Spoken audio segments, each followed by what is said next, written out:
What's happening? What's happening?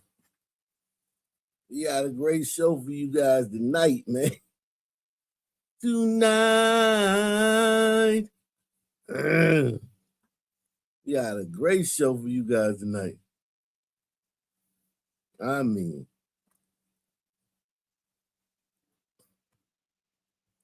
salute to everybody out there, man. Make sure when you come in, man, you share the video. Share the video. There's so much going on, man.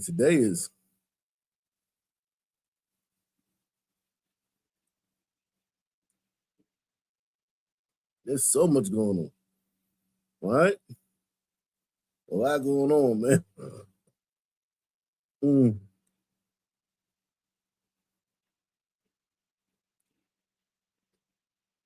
Salute to E-Man. E-Man says he joined. Gotta saying so much, man.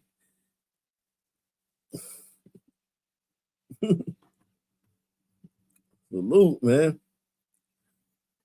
I'm in the building, live and direct. We gonna get into a lot of the fuckery, man. And we gonna get into it straight way. Okay? Straight way. All right? No beating around the bush, man. Tonight, man. Tonight. Yeah, man. Tonight, neighbors are surprised. Yeah, man.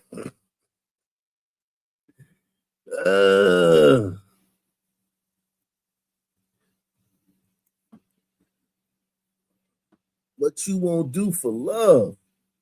Try everything, but you won't give up.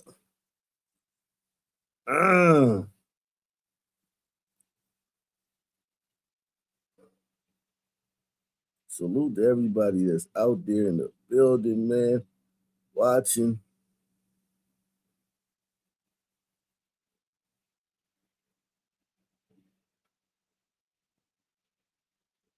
Live and direct. Oh, what the hell just happened? We are going to give you a great show tonight, man.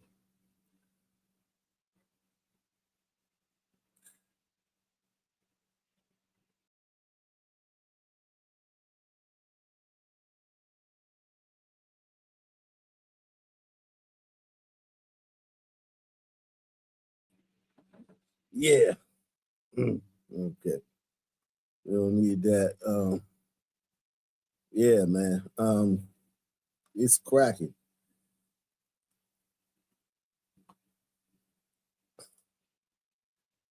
We got a lot going on out here in the city. In the nation, man. And last night was a great show, man. We didn't get much into it. We got to we had there's a lot more going on that we was doing. We didn't get all the way into it. Shout out to Gen Z God. Random Negro, Czar and Dro Nova. Czar and Dro Nova. Let's see. Surprised to hear a woman was robbed and sexually assaulted at gunpoint at her home. Her attacker is now under arrest. Channel 2 Cobb County Bureau Chief Michelle Newell is live in Mableton. And Michelle, police tell us the two knew each other, but they haven't said how. And Linda, it all happened further down this road behind me. And while police say this... Yeah, that looked like a nice neighborhood, man. There goes the neighborhood, man. There goes the neighborhood. Jeez. Wasn't a random attack. Neighbors I spoke with told me it's still shocking to happen in this kind of neighborhood. We look out for each other whenever something goes on. But this tight-knit community had no idea their neighbor was in danger until detectives showed up last week asking questions. One neighbor they spoke with doesn't want to be identified on TV. They act like it wasn't that much of a big deal because they didn't say whether her house was robbed, whether she was in there. This arrest warrant details what police are calling a targeted attack that involved armed robbery, rape, kidnapping, and other violent crimes against a woman. Investigators say the suspect knew. That is just something that's horrible and disgusting. Damn, bro. They gonna drop the charges. If it's anything like the dude from yesterday, Daquan Hunt, man, they gonna drop these charges, man. Them charges mean nothing, man. Charges mean nothing, don't it? Charges mean nothing.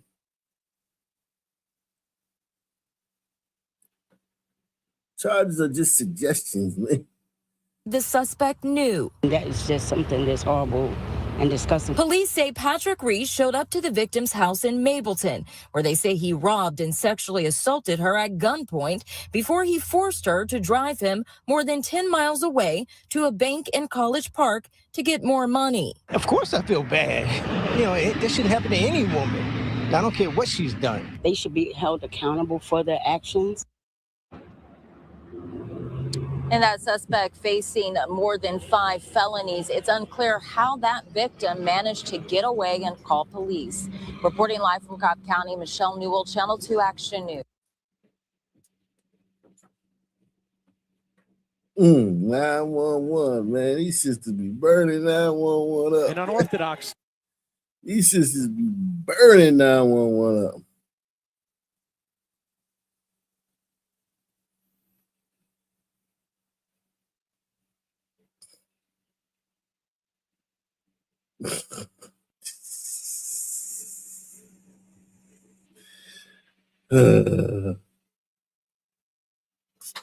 So first tonight at 6, we're going to stay on top of that breaking news. Police are now investigating 2 shootings in southeast Atlanta. The scenes unfolding at Browns Mill Road and Lindsay Drive. 11 Alive's Cody Alcorn joining us now from that Browns Mill Road location.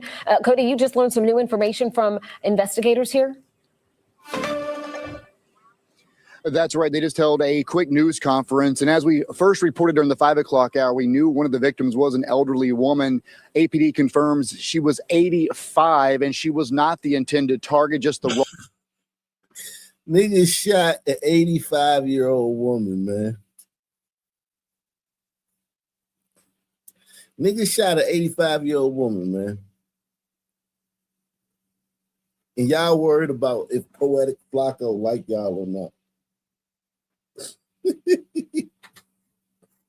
Man, Poetikk Flakko, he said some mean stuff to us, man. Y'all out here shooting 85-year-old women. I don't care if it was by accident. That's worse.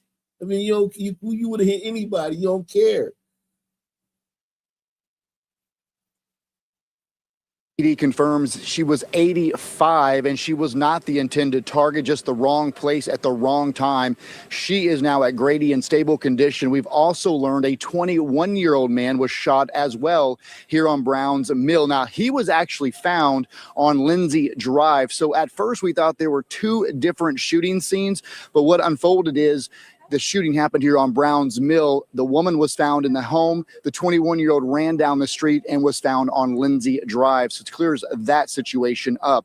They do have a vehicle of interest they are looking at, but they did not give us that description. But they said they are actively working this. I can tell you there's a K-9 on the ground right now trying to search for evidence.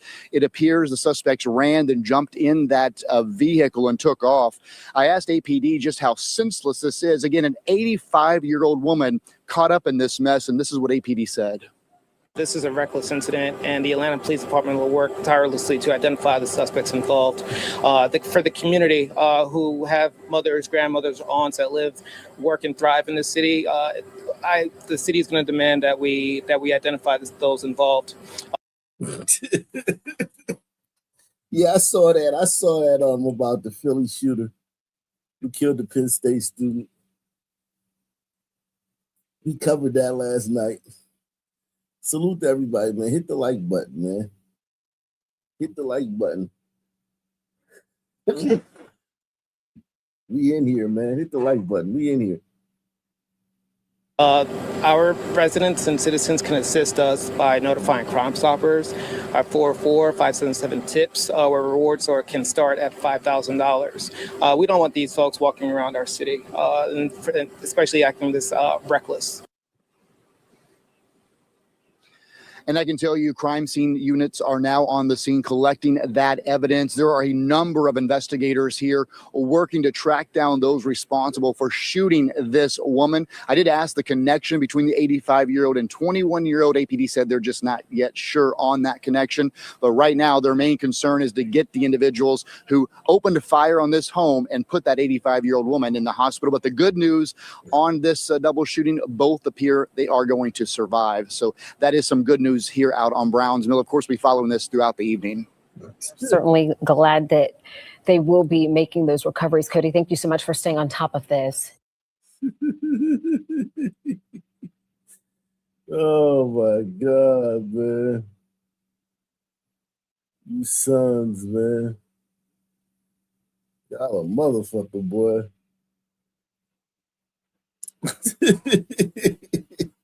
You sons are a motherfucker, man. I ain't gonna lie to you, man.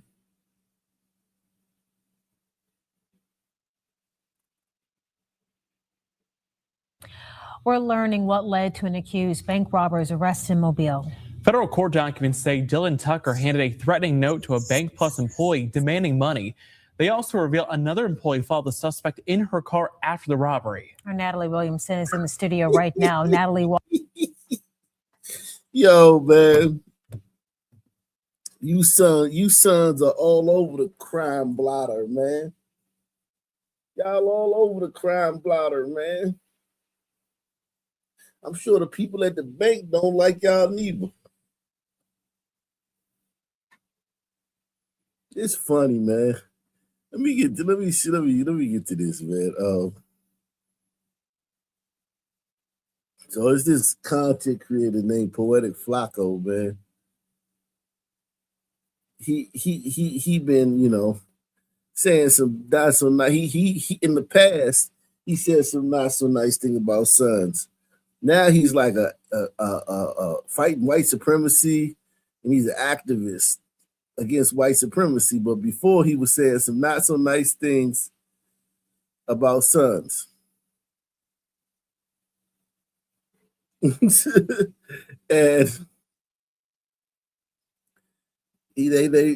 people are not happy about it. People are not happy about it, right? They're not happy about it. We're gonna get into that, but we're gonna get into that. He's a big time YouTuber too, man. Poetikk Flakko big. But you sons, man, look at what y'all do, man. Y'all are the bane of, well, let me just not say y'all. We are the bane of society. Society would be much better without us, man. Society would be much better without us, man. We don't not act, man. We ruin everything, man. When you go somewhere and you see a lot of niggas there, man, you know it's gonna be some trouble, man. walk everyone through what else those court records are showing. Lenise and Cameron, this federal complaint says a bank teller noticed Tucker had a black item in his right hand during their interaction and believed it was something that could cause harm. Tonight, while Tucker is charged in connection to this robbery, Mobile police are urging people to not follow suspects or it could put you in danger. Tonight, federal court documents say a bank employee followed an alleged robber out of the business, helping police make an arrest. This was the scene July 29th at Bank Plus on Mont-Lamar. Mobile police responding to the robbery shortly before 10 a.m. Authorities arrested 19-year-old Dylan Tucker in connection to this. Police charged him with first-degree robbery. Court documents show he's now facing a federal charge. Investigators say Tucker went inside the bank wearing a black mask and a gray hoodie that was pulled over his head. An FBI agent says Tucker handed this note to a bank teller behind a counter. It says, quote, "Don't panic. This money ain't yours. If you make any move, I'm going to blow all of us up. I don't care about dying." Court records say the bank teller activated a silent alarm, then put $2,400 into Tucker's black plastic bag. This federal complaint says another Bank Plus employee got in her vehicle and followed Tucker. The employee then told police she saw Tucker going into the woods and came out wearing different clothes. Police say they found Don't do this, y'all. Never do this. Never do what that lady did. the clothes he was wearing inside the bank in his backpack, along with the cash. He was arrested. Mobile police sent Fox 10 News this statement saying, quote, "We don't advise anyone to follow a subject, especially in a situation like this. While we appreciated their information, this puts their safety at risk." Federal investigators say surveillance footage shows Tucker visited the bank 2 days before the robbery. He did not do any business at that bank. Records show he had his initial appearance in federal court on Friday. It's unclear when he'll be back in court. They're not dropping these charges. When you rob a bank, they don't drop the charges. When you rob a bank, you getting charged to the fullest extent.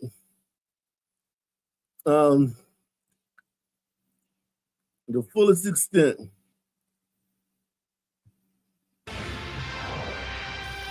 Well, tonight, city leaders stood side by side with residents taking part in a crime walk through the Mondawmin neighborhood. It comes after one community activist has voiced crime concerns for years, while leaders refuse to speak with Fox 45 News during the event. We did hear from those who are experiencing the issues firsthand. I'm fed up with the fact that I'm a homeowner, right? I came and invested in this community. And once I got here, I realized that I couldn't actually really live here in peace. Well, thank you for. Why couldn't she live here in peace? Can anybody tell me why this sister couldn't live here in peace? Can anybody tell me? Is it a word that begins with an N? Is it a word that begins with an N? Huh? Why couldn't she live there in peace? Yeah, Snake. We're gonna do some Nolan Wells later, man. We're gonna get into Nolan Wells. But I seen what you said earlier. We're gonna do some Nolan Wells later, man. You can't live. She said she can't live around these niggas.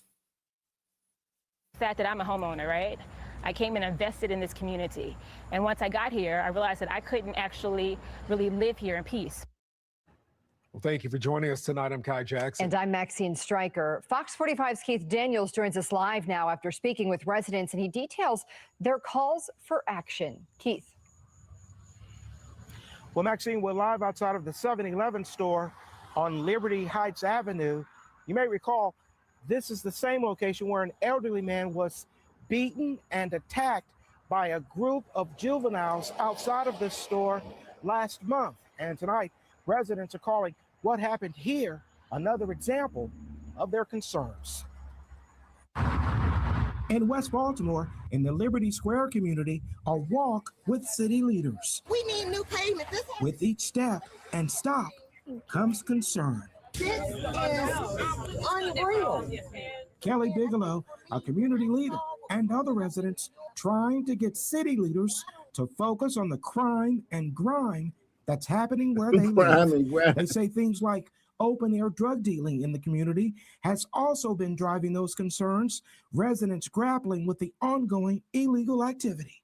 Some residents fed up over what they see. I'm fed up with the fact that I'm a homeowner, right? I came and invested in this community. And once I got here, I realized that I couldn't actually really live here in peace. We're not asking for preferential treatment, but what we are asking is for us to be able to sit at the table, think of a plan, and be able to meet on a regular basis to be able to act out that plan. Crime happening in and around Mondawmin Mall, including the shooting of a man at the mall in February, also a concern. So you got these old people, man. Look at these old people, man.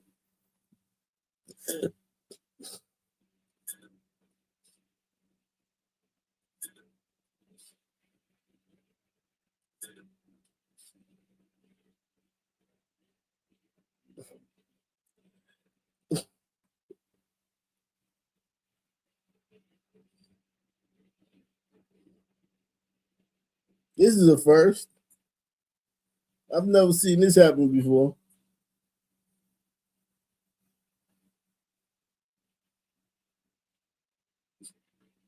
I've never seen this before. This is a first. This is a first. I've never seen this happen before. Okay. T-Mobile. Yeah. Says she's been trying for years to get the attention of city leaders to address their concerns, but without success until now. And they want action. Investment, actual work product, meaning what is your plan?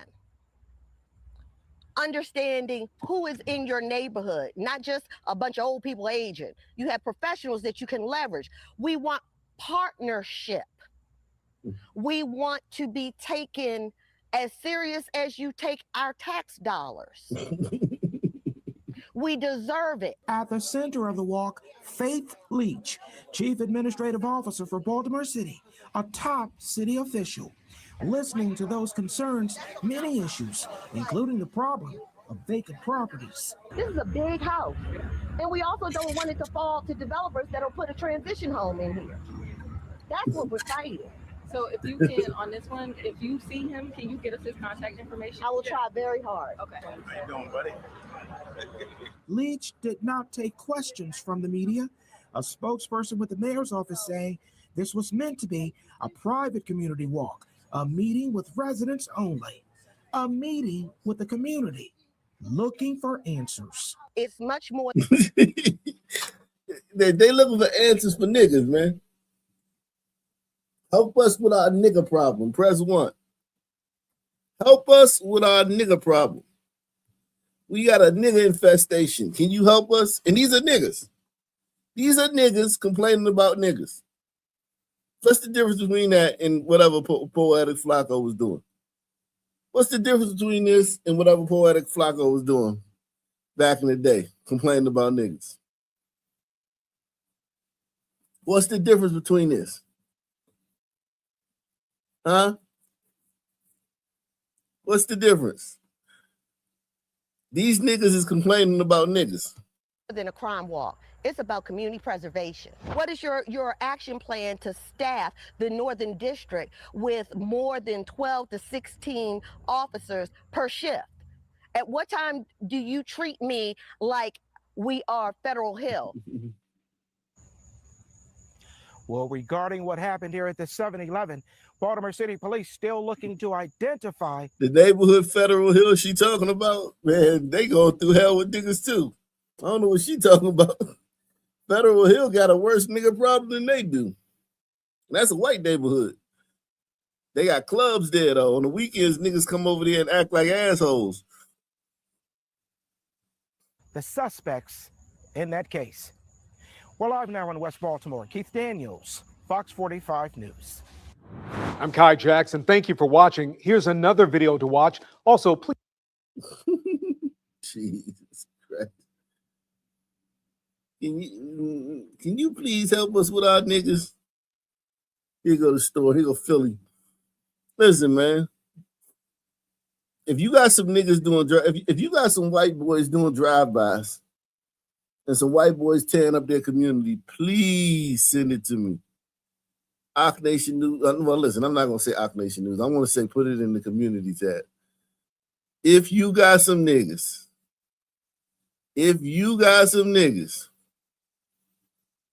tearing up their community, being goddamn like just fucking degenerate scumbags, please send it to me.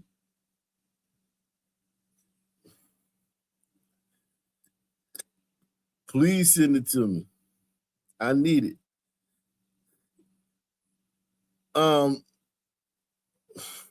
Just want to let you guys know there's a new feature on the OckNationNews.com. On the community section, there's a new feature, guys. You can now post 1-minute videos. If you have a Visa membership, you can now post 1-minute videos. And at the end of the month, the winner of the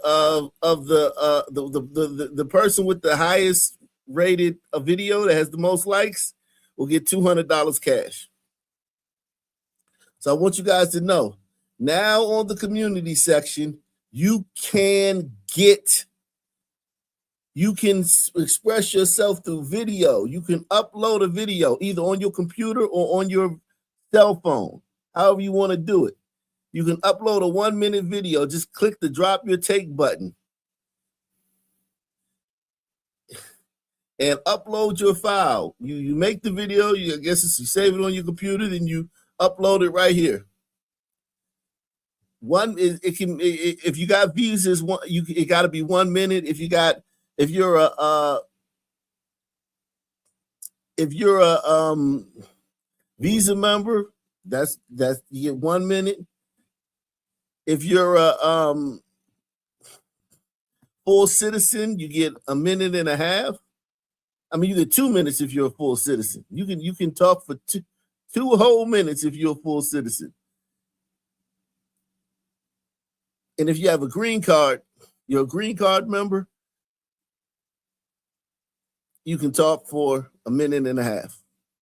But yeah, it's just a new way. See, we got you can leave the post. We got the people with the text post, people dropping posts all the time, on text, but you can actually drop a video now. So whenever you want to drop a video about something going on, go over there.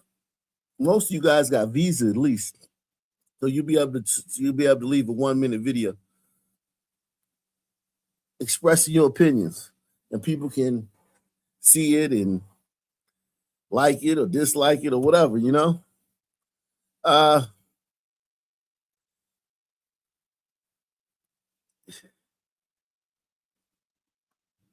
So that's the new feature going on. That's the new feature we have on OckNationNews.com.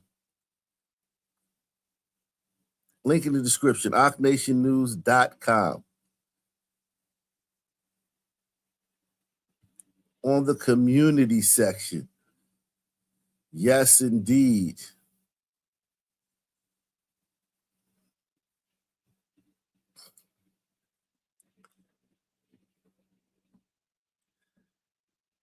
Now let's get back to the regularly scheduled program.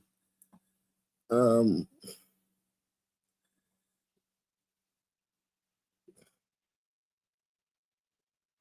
South Philly was allegedly involved in the theft of an off-duty police officer's vehicle yesterday morning. A lot to follow here. Kelly Fleming's brother was arrested in connection with Schmidt's murder.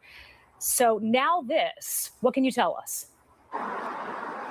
So Sheba, U.S. Marshals tell me Fleming's mom and stepfather are still in jail on charges stemming from that investigation into Billy Schmidt's murder. But marshals say they are not ruling out the possibility that somebody is also helping him and knows where he is. U.S. Marshals say multiple tips have come in on 19-year-old Gaddafi Fleming since they announced their search for him Monday morning. They believe Fleming was most recently involved in the theft of an off-duty Philadelphia police officer's car early Monday morning near 70th Street and Lindbergh Boulevard. That led to a confrontation with the officer and an exchange of gunfire. Fleming was already wanted by Philadelphia police for robbery in connection to the June murder of 22-year-old Penn State student Billy Schmidt. Investigators say Fleming stole the car used in what started as a robbery that night, then got rid of it afterwards. Gaddafi Fleming is clearly a person who has a repeated history of offenses that involve stolen vehicles. This is somebody, in my opinion, that's very dangerous. Anybody who shoots at police, we consider a clear and imminent threat. The U.S. Marshals say Gaddafi Fleming is the older brother of 16-year-old Azubar Alton Fleming, one of two teenagers charged with the murder of Schmidt. Alton Fleming was taken into custody by U.S. Marshals in Colorado Springs in June. According to investigators, their mother was arrested for a violation of probation, and their stepfather, who allegedly drove Alton Fleming to Colorado Springs. She is still in jail. His stepfather was also arrested pursuant to that murder investigation. He is still in jail. So this is somebody that clearly has help from the public, clearly has help from his friends, but we don't put it out of the realm of possibility that he fled the state as well. In the Monday morning incident, police say the suspects used a stolen Lexus to steal the off-duty police officer's green Dodge Charger, and after the confrontation, abandoned the stolen Lexus and switched into another stolen car, a blue Lexus. Philadelphia police say as of Saturday, there have been more than 8,700 vehicles stolen in the city so far this year, but that number is down from this time last year. We've seen an uptick in our fugitives that are involved, that have a nexus to stolen vehicles. On the contrary, I think the police department's done an excellent job of solving these crimes, and when they want somebody to be found, they know to contact our task force. Now tonight, there is a reward for information that leads to Fleming's arrest. I'm told from investigators that he has multiple known addresses, is known to frequent South Philadelphia, and also has ties to Delaware. Jason. Kelly Rule in Center City. Thank you, Kelly. Jeez.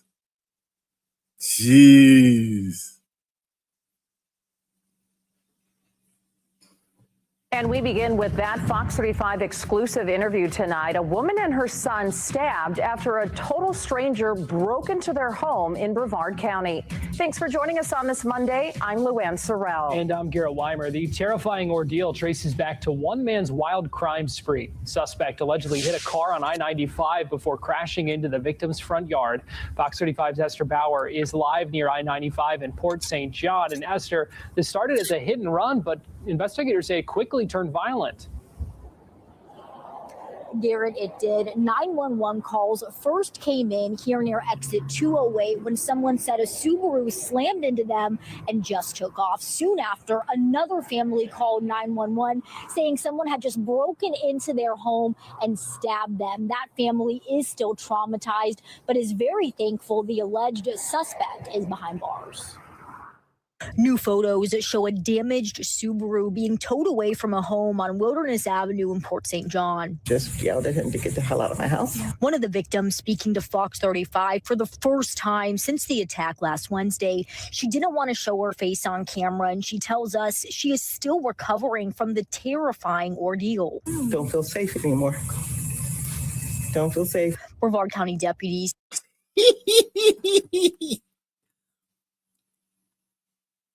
Yo, and listen, this is the news, man. This is what's happening. This ain't nobody making y'all look bad, making us look bad.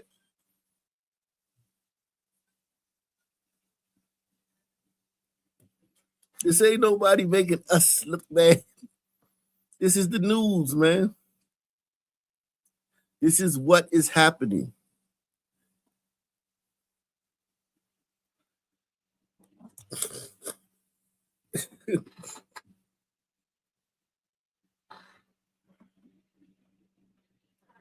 Yeah, the Intelligent Hoodlum. That was one of my favorite rappers.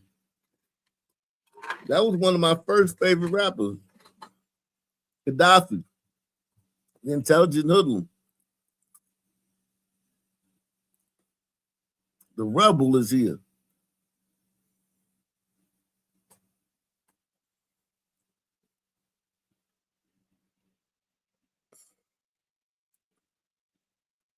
say this man crashed into her fence just off Fay Boulevard. Jadarius West was allegedly running away from the original hit and run on I-95 when he ended up here. After slamming into the fence, deputies say he broke into the family's home and attacked the woman and her son with their own kitchen knives when they refused to give him their keys. He spun around and I went, oh, you know, whoa. And that's when he stabbed me in the hand. Brevard deputies and FHP troopers surrounded the home and got the family to safety before getting West out of the home. After he stabbed my son in the neck, he went into the bedroom and locked himself in the bedroom. West is now facing several charges, including 6 felonies for burglary, aggravated assault on a person 65 years or older, and aggravated battery. And the alleged home invasion is still unsettling for this quiet community. Pretty crazy that just how random it could be at any moment that you some nigger can just appear out of nowhere and start stabbing people. Right? Ain't that what he want to say, according to y'all? Shout out to my man Perk, man. Shout out to Perk. Perk supporting the channel, man. Yeah, man, support the channel, man, guys. Yeah, be a cheerful giver, man. Be a cheerful giver of Voc Nation, man. Support the channel, man. I got so many ways for y'all to do content. Man, listen, I want y'all to know this feature right here allows y'all to be like content creator. You can be like me, man. You get to post a minute. If you have a Visa membership, which I think everybody should just go get a Visa membership for the channel. Everybody should just go get a Visa membership, man. Everybody should just go get a Visa membership right now, and for OcNationNews.com. But if you have a Visa membership, right, you can post videos. You can post your videos on my channel and get them and be viewed by the people on my channel, like 1-minute videos. If you have a Visa membership, 1.5 minutes if you have a green card membership, 2 minutes if you have a full citizenship membership. And people can like and post. We don't have any yet. I just created the feature today, and I'm just rolling it out now. I'm just telling people about it. Now, this is the first time I put the feature on the website about an hour ago, and I'm telling people, now about it, man. Go to Oc Nation News if you got something you want to say about any topic, Nolan Wells, crime, niggas, whatever. You want to vent? At the end of the month, the top one, the one with the most likes, gonna get $200 cash. Tell a friend to tell a friend. Spread the word. I need you guys to spread the word that we're allowing people to post videos now.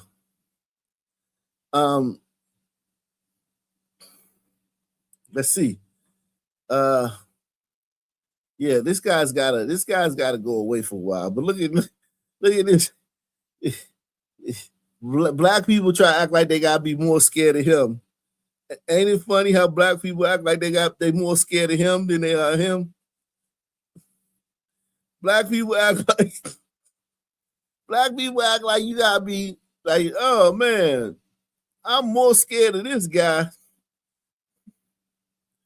than I am of this guy. Niggas a trip, man. Niggas are a trip, boy. I tell you, man. Niggas are a whole trip.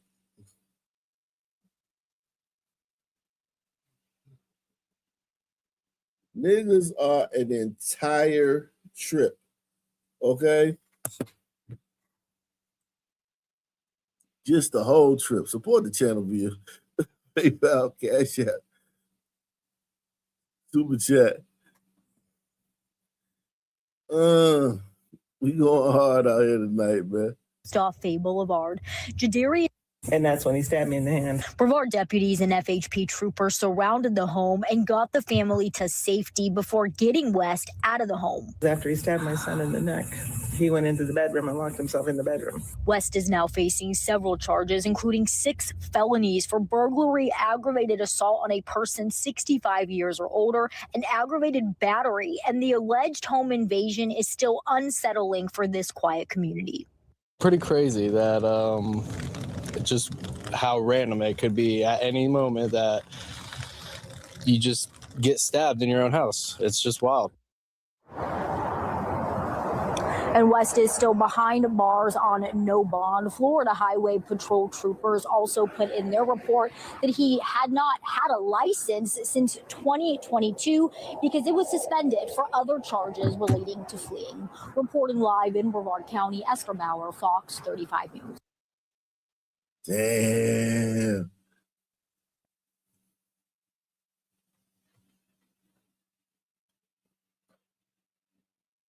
Start this evening with new information about the victim in a deadly Lauderhill shooting. The 23-year-old victim was shot along Northwest 15th Street at 33rd Avenue. So let's bring in Local 10's Magdala Luisant. She's live with the latest information we've just learned. Yeah, ladies, Lauderhill police detectives are letting us in on what they've learned in the last 24 hours. As you mentioned, a 23-year-old man was killed in this shooting. The person who has been charged and arrested is only charged with firing or discharging the firearm, but they are not charged with this person's death just yet. We have learned from Lauderhill police that it was 23-year-old Steve Joseph who was killed in this incident, but they are charging Roderick Thomas Jr. Yeah, that nigga wasn't up to no good, man. You see them nostrils, man? That nigga look like this a mug shot. When the only picture they could find of you was a mug shot. Yeah, you could have found a picture with a cap and gown or something like that, man. You couldn't find him a picture with a suit on, a prom picture. Yeah, this nigga dead and they showing a mug shot of him. Ain't that a bitch? This nigga was trouble, man. This nigga was trouble, even though he the one that got killed. For allegedly discharging his weapon. Investigators say Friday afternoon there was a dispute among people who all knew each other at some point. Police say there was a confrontation which ended with Joseph getting shot. Now, officers did say when detectives learned that Thomas was the one who allegedly discharged the gun, they called him. The 23-year-old willingly came to the police station for an interview, and it was after that detectives decided to charge Thomas for violating probation with possessing a firearm. And we did speak with neighbors at the time who tried to help the victim, but it was too late. He had died at the hospital. We also told... They didn't charge him with killing the nigga. They charged him with violating probation. Or he also told us, this neighbor, that he knows the homeowners and called them right away. She came over here and she was saying that the people that was over there weren't supposed to be there. You know, what does that mean? That means that she told them she didn't want them to her house. And I guess they came back today and I don't know, started arguing. And so again, he is not charged, Thomas, I should say, is not charged with Joseph's death, but police are still investigating this. And they also added that Yeah, people who know each other, friends, right? Ain't that another word of for people that know each other? Investigators say Friday afternoon there was a dispute among people who all knew each other at some point. Ain't that friends? How come y'all, where the Nolan Wells niggas at, man? Where the Nolan Wells crowd at, man? Some black friends got together and there was a killing, man. And this was one of you type niggas. You would have loved this nigga. You guys wouldn't have liked Nolan. Nolan was a geek. Nolan was a dork, man. Nolan hung around with a bunch of corny white. Nolan didn't even hang around with like wiggers, man, or white dudes that's like down with the culture. Nolan hung around with white dudes, man. This guy, one of your brothers, man. He came up in the community, man. Why y'all don't care about his death, man? He was hanging with friends, man. People that know each other. For allegedly discharging his weapon. Investigators say Friday afternoon there was a dispute among people who all knew each other at some Oh, you niggas is terrible, boy. Oh, man. Holy smokes.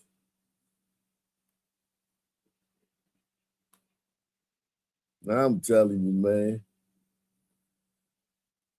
The man and woman shot while sitting on their front porch in North Philadelphia. This all happened late last night in the 2800 block of North 24th Street. Police say the woman, identified now as 61-year-old Michelle Wilson, died at the hospital. The second. These niggas shot a 61-year-old woman, man. What's up, Presidente, man? Hey, what up? Yeah, been a minute, huh? Yeah, man. What's new, man? What's up with Ock Nation presidents getting elected and then going MIA? You know, I think people. I think once you become president, man, you got so many duties, man. that's true. That's very So true. much stuff to do, man. You gotta buckle down and do the work, man. All of Blackistan to manage. It's Yeah, a man. large task. Yeah, man. You gotta beat the world leaders, man. Yeah, man. So yeah, the black sector of YouTube is mad with this this big time content creator. They're really mad with him, man. Poetikk Flakko. Yeah, they I've pissed never heard off of him, this. bro. Oh, he's big, man. He's big time, man. Especially for this space. So apparently Poetikk Flakko is being exposed for being a grifter to the black community. So Jolly used to be racist. He used to align himself with racists. He used to talk really highly of racist white people. He's white. He's a white supremacist, but he's Mexican. Okay, I can deal with him because he keep it a buck. I'm for purizing America, getting rid of every other race, all the mugs, get rid of them. I'm all for that. Open and honest. Like saying, yo, I voted for Trump because Trump reminded me of what the good old days were like. With several clips resurfacing of him glazing Trump. What people who look like us went through in this country. You understand this, and you still decided to go to that vote and vote for Donald Trump. I enjoy and love Trump, right? I feel like Trump is a wonderful person to me. Which is honestly a crazy switch up to the guy we see today who's coming off as super pro-black, standing up against Chud the Builder, trying to get to the bottom of the Nolan Wells case. The trajectory I'm on right now and the mission I'm on right now, bro, is again, man, is black prosperity, is black liberation, bro. It definitely gives you whiplash and makes you wonder what this guy actually stands for. And is he genuine about his support for the black community? Vote for my personal interest. My personal interest will benefits me. All right. When I was down, talking about in the trenches, bro, give me the handouts. Now I got a career and got something to go for myself. Hey, bro, I'm trying to protect my income. But I'm Jew. Welcome to the channel. Please like and share the video. Don't forget to sub. Now, let's get into it. So I was actually updating the Almighty Shop last night with some new drops while scrolling on my phone. Wait, hold on. So he's talking about that dude that did that video on Chud the Builder getting blown out by a black woman. You remember that? Yeah, that's him. Yeah, this is him. Yeah, they mad at him because they thought he was down with the blackity black bullshit. Down with and the now they laws. see at one point he wasn't down with the blackity black bullshit. It was the opposite. That we don't rock with that at all. A white supremacist telling you to their face they don't want you in this country. This dude, for the most part, is a Trump supporter, right? Crazy Trump. So you somehow understand the history of your people. You somehow understand the obstacles your people had to overcome. You somewhat understand what people who look like us went through in this country. You understand this, and you still decided to go to that vote and vote for Donald Trump. I enjoy and love Trump, right? I feel like Trump is a wonderful person to me. I feel like Trump is a wonderful person to me is a crazy statement. You know what I'm saying? Like these niggas, this is the blackity blacks that he done pissed off. You know, these people still whining about Trump. Think about how 2019 that is whining about Trump. Yeah, like good you new niggas angle. That's like played out, right? Pretty much. But these niggas, they still doing it. They holding on to it. Trump is the worst I person thought in the world. the whole game was, you know, black teens that are getting murked under suspicious circumstances now. That too. That's where the real money is. Yeah. Trump. Yeah, the Trump train then kind of dried up, but they still talk the shit when asked, when confronted. Second term was first term, but his second term is way worse to anybody black or any other person of color. You know, I come on this app and I cook white supremacists. So I speak on white supremacy. I cook them. I cook the racist white dude. Yo, white folks care about crime so much, bro. They call the police, for example, on you, right? Yeah. Just by suspecting something. Yeah, right? That's true. Some white folks calling the police just when they suspect something, bro. Only Negroes, yo. Only Negroes. Support crime. Oh, he's literally just talking like a white supremacist. But he's right though. He's right though. We do that, yeah. I've been proving it all night and every night. I prove it all night and every night on this channel. Let's see if we get 5 people to sponsor the show. Can we get 5 people to sponsor the show, man? I just signed up on the website. Oh, you did? You want to drop it? I'd love to see you drop a video, Hot Black, man. So I still have problems changing my name and stuff. I do see that there's an option for that now, but it keeps going back to the original thing. So maybe I got to figure that out. But yeah, I could see. Oh, you can't change your name. Well, it lets me change it, and then it sits for a minute, and then if you refresh the page or you go to another part of the website, it seems to go back to the old one. Okay, I fixed that. But yeah, you can still interact. I fixed that. But yeah, you made websites made a lot of progress, man. I was impressed. Yeah, thank you, man. Appreciate that, man. Yeah, guys, definitely, man. Get a membership on the site and start interacting on the site, man. The site has everything. I mean, listen, I got 24-hour content. As soon as this ends, another one of my documentaries will come on. And then after that, another one will come on. It plays old episodes and that kind of thing. I play you and a lot of them. I took a lot of the videos that I made in the past on certain topics, like yesterday I made one about Deion Sanders, right? I took all the videos I made about Deion Sanders over the years, put them in order as far as relevance and what time, the timeline and all that stuff for certain events, you know what I mean, that happened, and cobbled it together and made a documentary out of it. Oh, that's awesome. Yeah, that's really cool. Yeah, man. I got a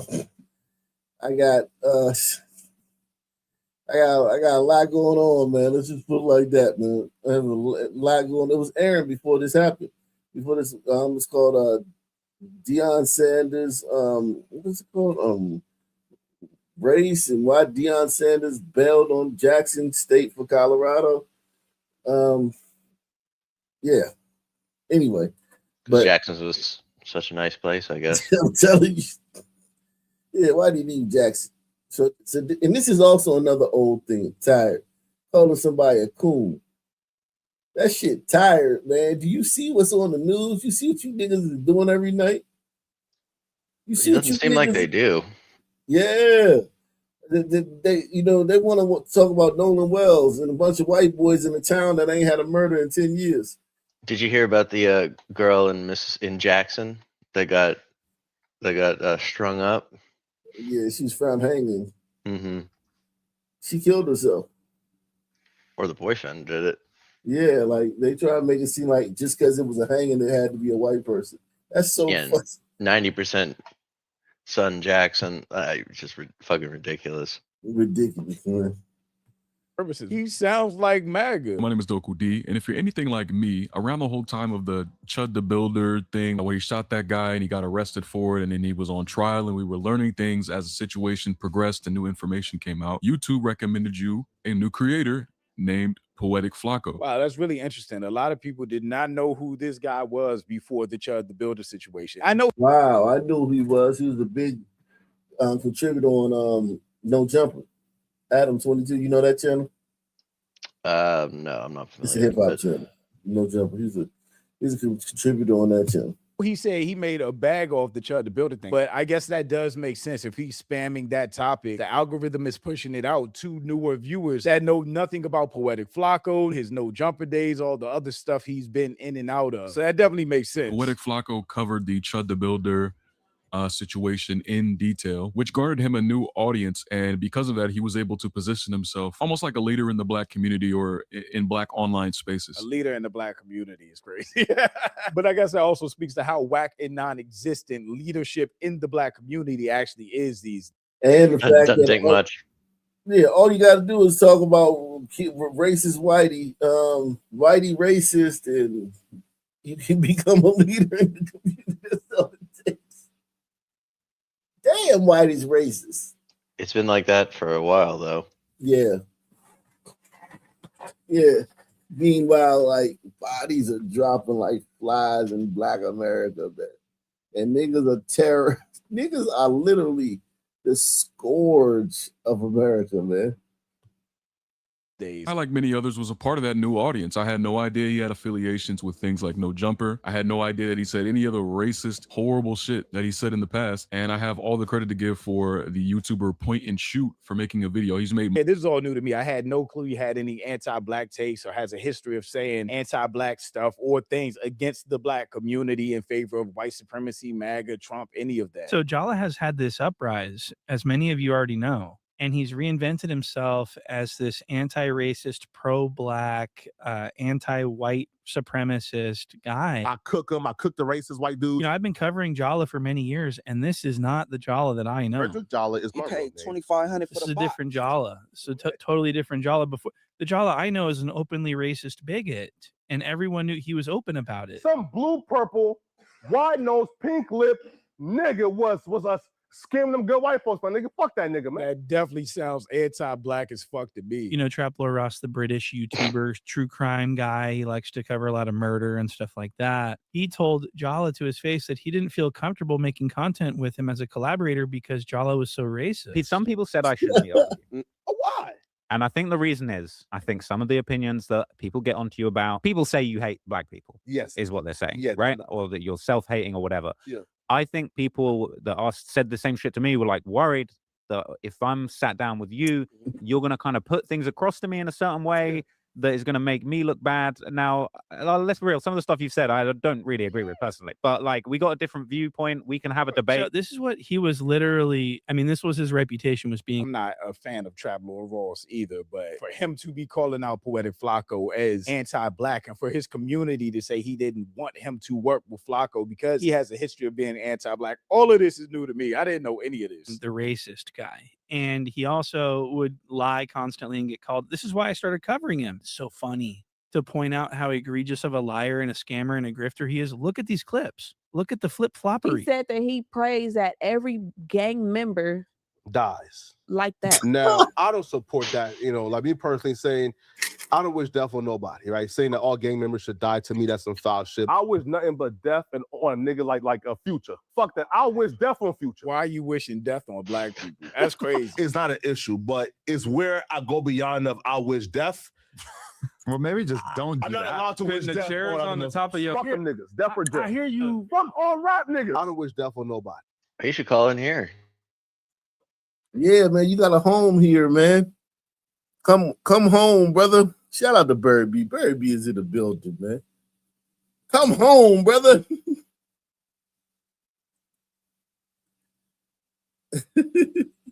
So, shit, I just know you're not monetized anymore on YouTube. No, I ain't been monetized in a long time. Damn, Months, I lost my yeah, fucking months. membership. I'm like, what the hell? I was a member for but like you got a 60 membership months. You got a membership on ArcNationNews.com, and you can build it back up, man. You can, Yeah. You can watch over there too, man. That's the thing. We got people watching over there. Shout out to everybody who's watching on ArcNationNews.com. So many features, man. The channel is so good, man. I just got to get people to it. I got to how the right ad strategy, man, or the marketing strategy to get people coming to the site. Well, you got to get this guy on first. That'll help boost it. Yeah, man. Definitely, man. Yeah, man. Keep my man Flakko on here, man. Flakko, come on, man. But yeah, I do think they're giving them a hard time because niggas, listen. Let's just go to the back to the news, man. We'll get back to Flakko in a minute, man. Let's go What's back to the happening in news. these streets? Let's go back to the news, man. And see what if Flakko has a reason, or if anybody would have a reason to hate niggas. Like Perish serious. the thought. Like this, like serious. The man and woman shot while sitting on their front porch in North Philadelphia. Uh-oh. This all happened late last night in the 2800 block of North 24th Street. Police say the woman, identified now as 61-year-old Michelle Wilson, died at the hospital. The second victim, a 67-year-old man, is listed in stable condition. Let's go right to Action News reporter Cheyenne Corinne live at the scene with new surveillance video and reaction from the victim's friends. Cheyenne. Hi, Sarah and Tamala. In a moment, we are going to show you that surveillance video. It shows a masked man walking along this street that you see right here, and then he flashes a gun right around the same time of that shooting. Now, we also spoke to friends of the victim, and they say this was a married couple who was just sitting on their porch, as they normally do, at the time that they were shot.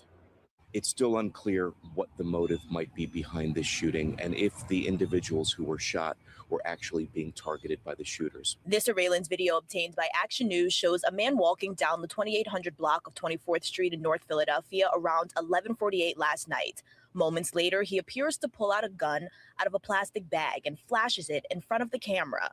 This was around the same time Philadelphia police say 61-year-old Michelle Wilson and her husband were shot while sitting on their front. Damn.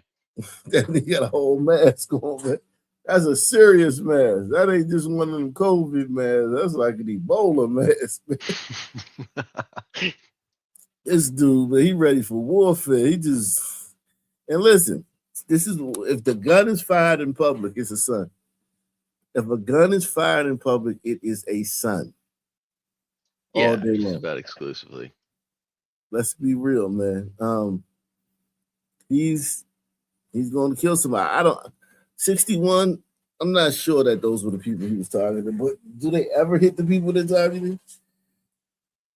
Occasionally. Yards away. We've collected about 20 pieces of ballistic evidence, including spent shell casings. We found shell casings on the porch, also the porch next door. A lion's share of the ballistic evidence was on the sidewalk and also some on the street close to the curb. Police say when officers responded, they found Michelle Wilson on the porch with gunshot wounds to her neck and back. Her husband suffered gunshot wounds to his buttocks. Wilson was pronounced dead shortly after midnight, while her husband is now listed in stable condition. We do know that there were at least one other person, a relative, who was in or around the home at the time of the shooting. However, it's unclear what, if anything, they might know about the shooting themselves. So still a lot of unanswered questions. It's still very, very early in the investigation. Video, the same man can be seen walking down the street again moments before the shooting. Multiple flashes from the gun are then captured right outside of the home. And at this time, the motive is unclear, and also police are still investigating and asking anyone with information to please contact them. Also, no arrests have been made. We also just spoke to another friend of the victims, and they tell us that the family, that couple, they actually just started a food business, and they were selling tacos from outside of that truck that is now stationed outside of their home where they were shot. We're live in North Philadelphia. Cheyenne Corinne, Channel 6, Action News, Tamala. Okay. Damn. Well, do you But take- you know, Thank that's you for just that, one Cheyenne. city. I mean, not like you can find other cities that are having this sort of problem. All right, we're following a deadly double shooting overnight in North Philadelphia. Police say 2 men were shot near 8th and Oxford Streets around 3. So this is 2 men. So we know that the last double shooting we just covered in the last video was a woman and a man. So this is a separate one. A separate double shooting in the same city, the same night. And y'all mad at Flakko? All right, we're following a deadly double shooting overnight in North Philadelphia. Police say 2 men were shot near 8th and Oxford Streets around 3 o'clock this morning. One of the men was shot inside of a car and died at the scene. The other man showed up at the hospital a short time later and is in stable condition. Now, so far, there is no word on any possible suspects or a motive. We have a reporter that's moving to that scene soon. Well, Delaware State Police arresting 2 men who they say took off from police in a stolen SUV. According to police, one suspect also broke into a Newcastle home where an infant was sleeping. Delaware State Police say the chase in the stolen car started just after midnight Wednesday. Police say the men crashed the car into a parked trailer on West 7th Street near Center Street. They say 21-year-old Jacree Williams and 19-year-old Halil Taylor ran off. They say Williams was arrested in a nearby alley and Taylor was arrested after breaking into a home on the 600 block of Clymer Street. Police say they also seized more than 140 grams of suspected marijuana. These brothers, man. Jeez.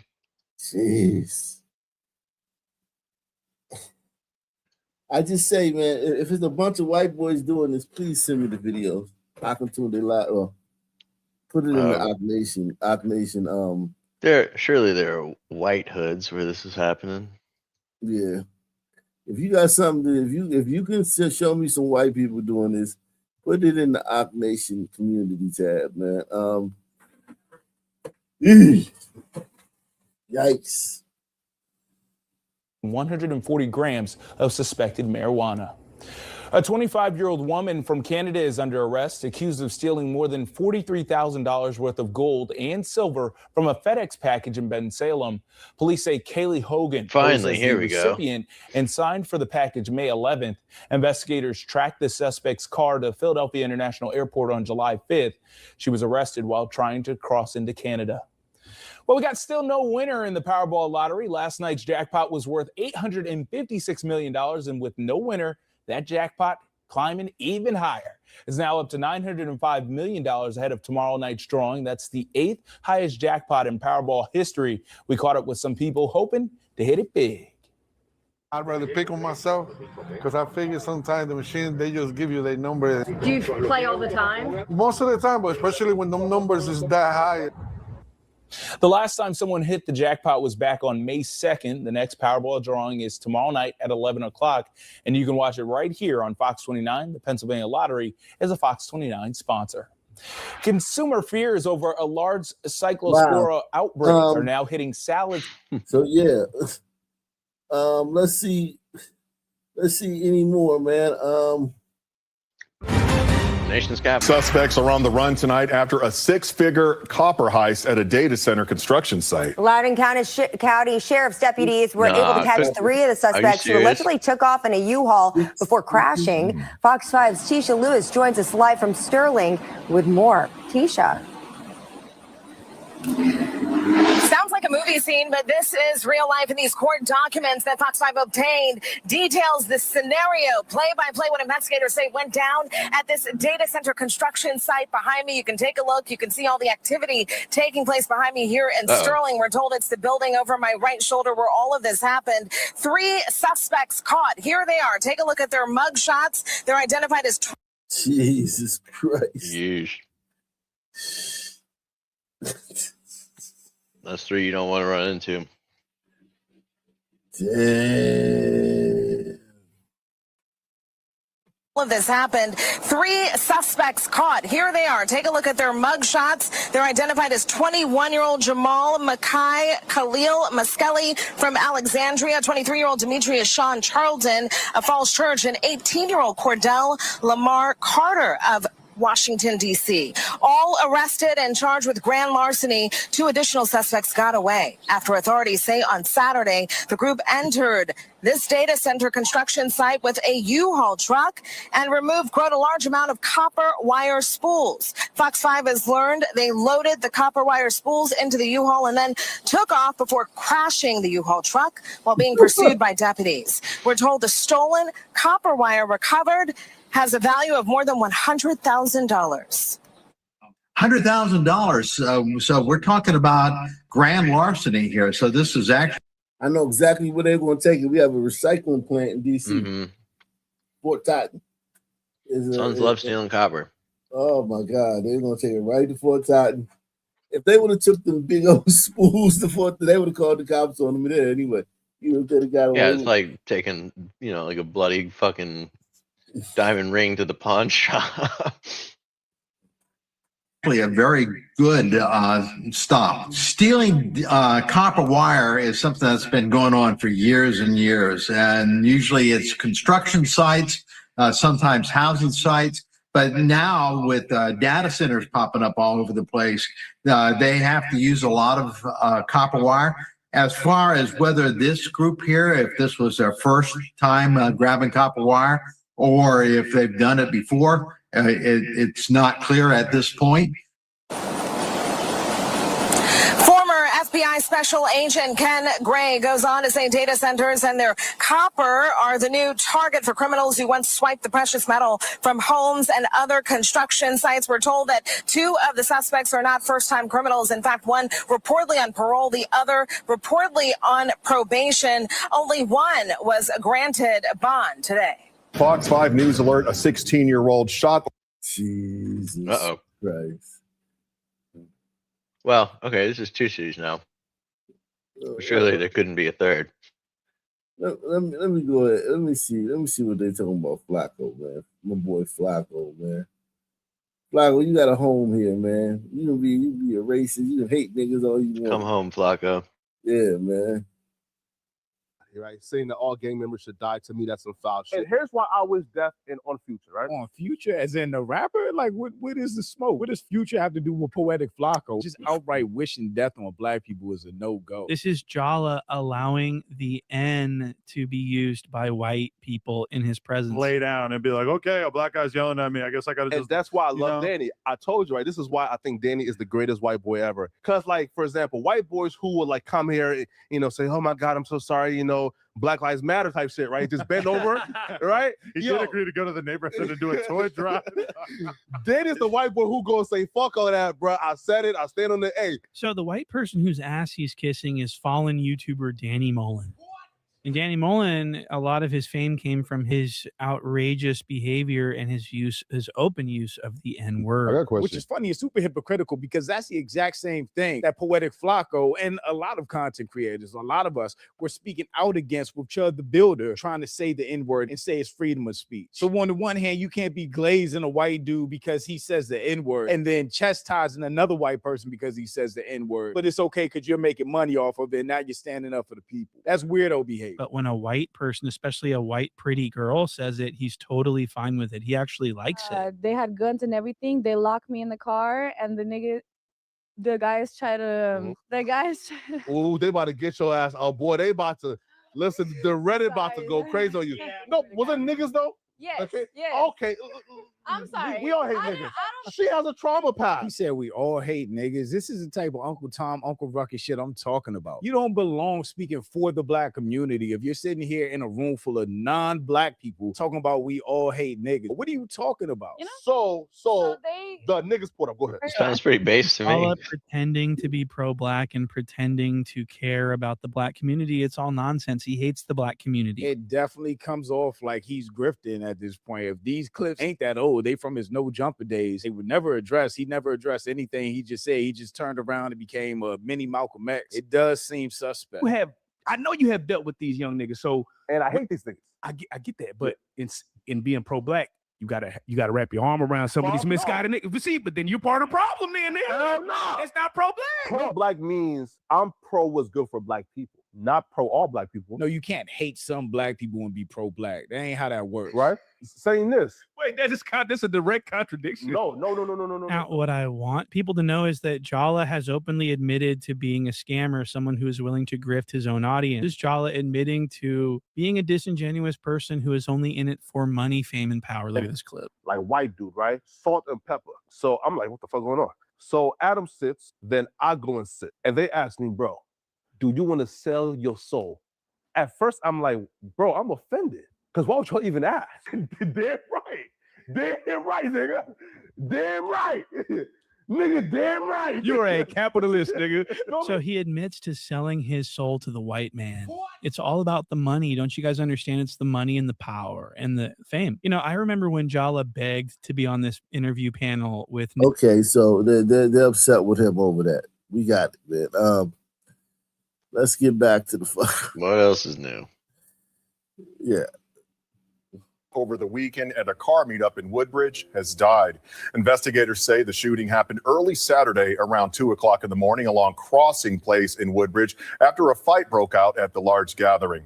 An autopsy completed today officially rules the teen's death a homicide.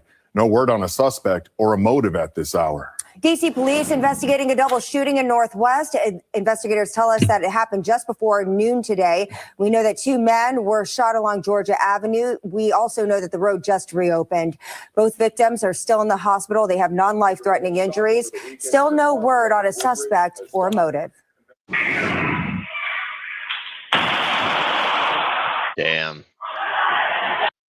Teenager police say opened fire inside a crowded Maryland shopping mall is in jail without bond. New video you're just seeing right here showing the dramatic moments as young children played nearby. Fox 5's Bob Barnard is live in Rockville with the latest on this case and more of that dramatic video. Bob? Yeah, Shamari, the teen suspect just appeared in court this afternoon. He is being charged as an adult.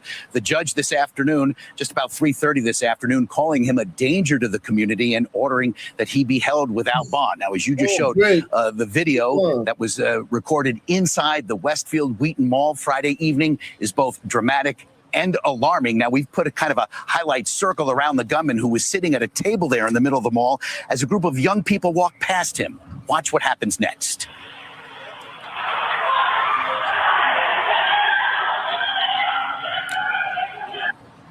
Now, Montgomery County police say a 13-year-old boy was shot in the leg and them dudes, I've been to this mall too. Them dudes just walking past him might be a threat. Inside the Westfield Wheaton Mall Friday evening is both dramatic and alarming. Now, we've put a kind of definitely bopping around the gunman who was sitting at a table there in the middle of the mall as a group of young people walked past him. Watch what happens next. Damn, that girl took off running. She's lucky she didn't get her head blown off. A 13-year-old boy was shot in the leg and taken to the hospital. They say he's going to be.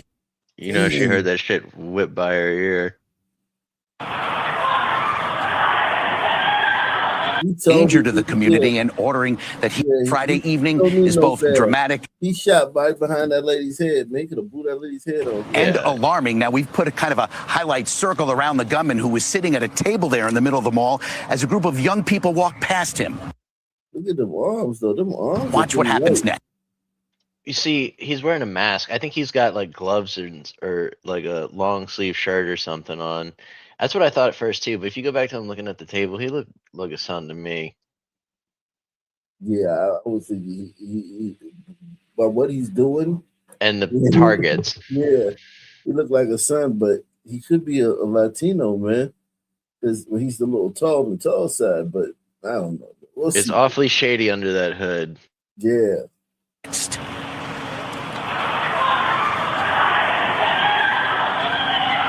It runs unlike a son too. Now, Montgomery County police say a 13-year-old boy was shot in the leg and taken to the hospital. They say he's going to be okay. As you can see, the shooter ran off after firing the shots and was quickly detained by an armed security officer at Dick's Sporting Goods. The gunman is a 17-year-old that police identify as Diego Rafael Tercios Avalos of Silver Spring. This all happening Friday evening around 6 o'clock and right next to a children's indoor playground at the mall, filled with toddlers and adults, as you can see in the video. Police say they received nearly 24 calls to 911 after the shooting and recovered a 9mm handgun that prosecutors say jammed and therefore could possibly have fired more bullets. Now, at the time of the shooting, the suspect was seated next to the Cinnabon in the mall. Prosecutors say they don't know whether the shooter targeted his victims. The boy's parents were in court and seemed very happy this afternoon that the judge is allowing the accused to be housed in a juvenile facility, not at the adult jail. He is, according to the public defender's office, a junior at Blake High School who suffers from social and emotional issues. He's facing a number of charges, including attempted second-degree murder. Again, he'll be held without bond. Damn. You heard his name, Mark? Diego. Diego. Whole Yeah, ass hombrito. Yeah, that's an hombrito all the way. Oh, more niggas. More niggas. Hours ago, the man accused of shooting and killing the 27-year-old father here on the screen was in court and learned he will stay in jail. Jontavius Littlejohn is charged with murder and the death of Ronald Rumley Jr. Back in May. This happened at a truck stop in Newton. WCNC Charlotte's Autumn Bracey was in the courtroom today. She has the latest on what happened inside. Well, just a few hours ago, we spoke with Jontavius Littlejohn. He was seen in court and denied bond for his charges related to first-degree murder and possessing a firearm as a felon. The crime he committed took place here in Newton behind me at the Love's gas station. And we spoke with his wife today, who says she's devastated by it all. To be honest, I just feel like there's no justice for me just because my husband was took from me, so he'll never come back. What is this? So, I mean, I'm happy that he's been put away and he's not coming out, but it's never going to bring my husband back. Shayla Connolly got married to 27-year-old Ronald Rumley Jr. while he was recovering after he was shot in his car at the Love's truck stop in Newton and died shortly after. He held his hand down where he had his gun at, so, and then had the gun like right there on his neck. He grabs a phone and then he's like, "It's done."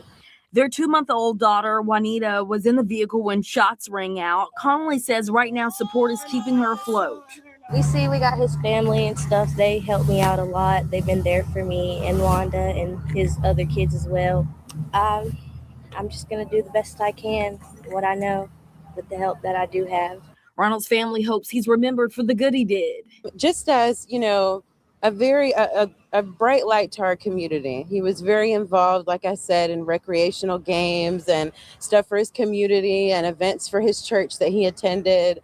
So we really lost a pillar to our community with him. Littlejohn was also appointed a lawyer who will represent him at his next court appearance on September 21st. In Catawba County, Autumn Bracey, WCNC Charlotte. You got a Cash App, Pop. Cash App? Yeah.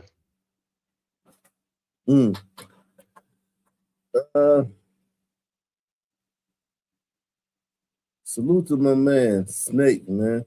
Snake is in the building. Salute to Deluxe 247, aka Cal Ripken, aka the real MVP. Guys, man, sponsor the show, man. Sponsor the program. We're gonna keep it going. We're gonna expose these sons, man. Why Poetikk Flakko said what he said, man. Poetikk Flakko ain't say nothing wrong, man. It's hard dealing with you sons, man.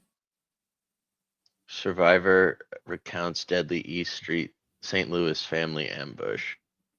Ah, shit. I'm telling you, man. 5 family members were murdered in a Not really looking for cold-blooded this shit, ambush just in kinda East St. shows Louis. up. And police say Yeah, it's just what's happening, man. This was yesterday. Yeah, this is just the news, man. Like the news is ugly. Okay, the news is dark and ugly. Very black. a teen couple desperate to be together is responsible. Tonight, in a 5 On Your Side exclusive, Melanie Johnson hears from a survivor who says she was shot so many times she played dead to stay alive. You know, Santasha Scott still does not understand how she's alive today after being shot over and over at close range by her own family. She tells me the girl she helped raise stood over her and pulled the trigger until there were no bullets left. The reason, to keep her boyfriend no matter the cost. I never did anything that horrible to you to deserve you standing over me with a gun. That hurt. She survived a targeted hit, police say, did. came at the hands of her own flesh and blood. Her teenage cousin and 16-year-old boyfriend determined to be together. The gun pointed at my head, clicking it. Do you have any more bullets, babe? And I was just crying. I just knew to lay there and pretend dead so I'd at least survive. Santasha Scott speaking only with 5 On Your Side about being lured to Jones Park in East St. Louis the morning of July 12th by the couple. We didn't know was we were being led into our last day. The whole car ride we had No one was under the impression anyone was under attack. Santasha behind the wheel, driving her family to the park, looking for lost medical supplies. When she stopped the car, she says the two started shooting from the back seat. And as soon as I tried to get out of the car, all I heard was gunshots. Jesus Christ. And I was hit multiple times.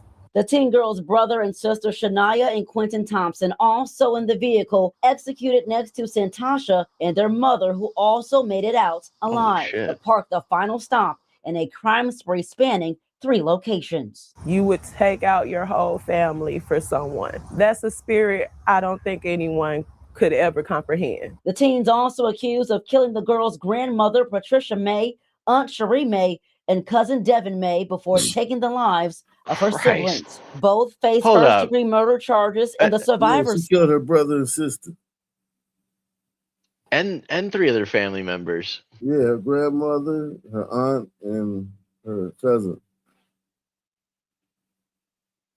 Her and her boyfriend did. This is, fairly unusual for sons, I feel like. Yeah, this is unusual for anybody.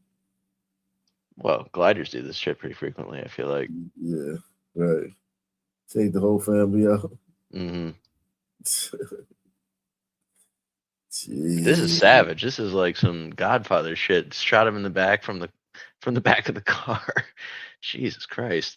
I'm telling you, man. Shit.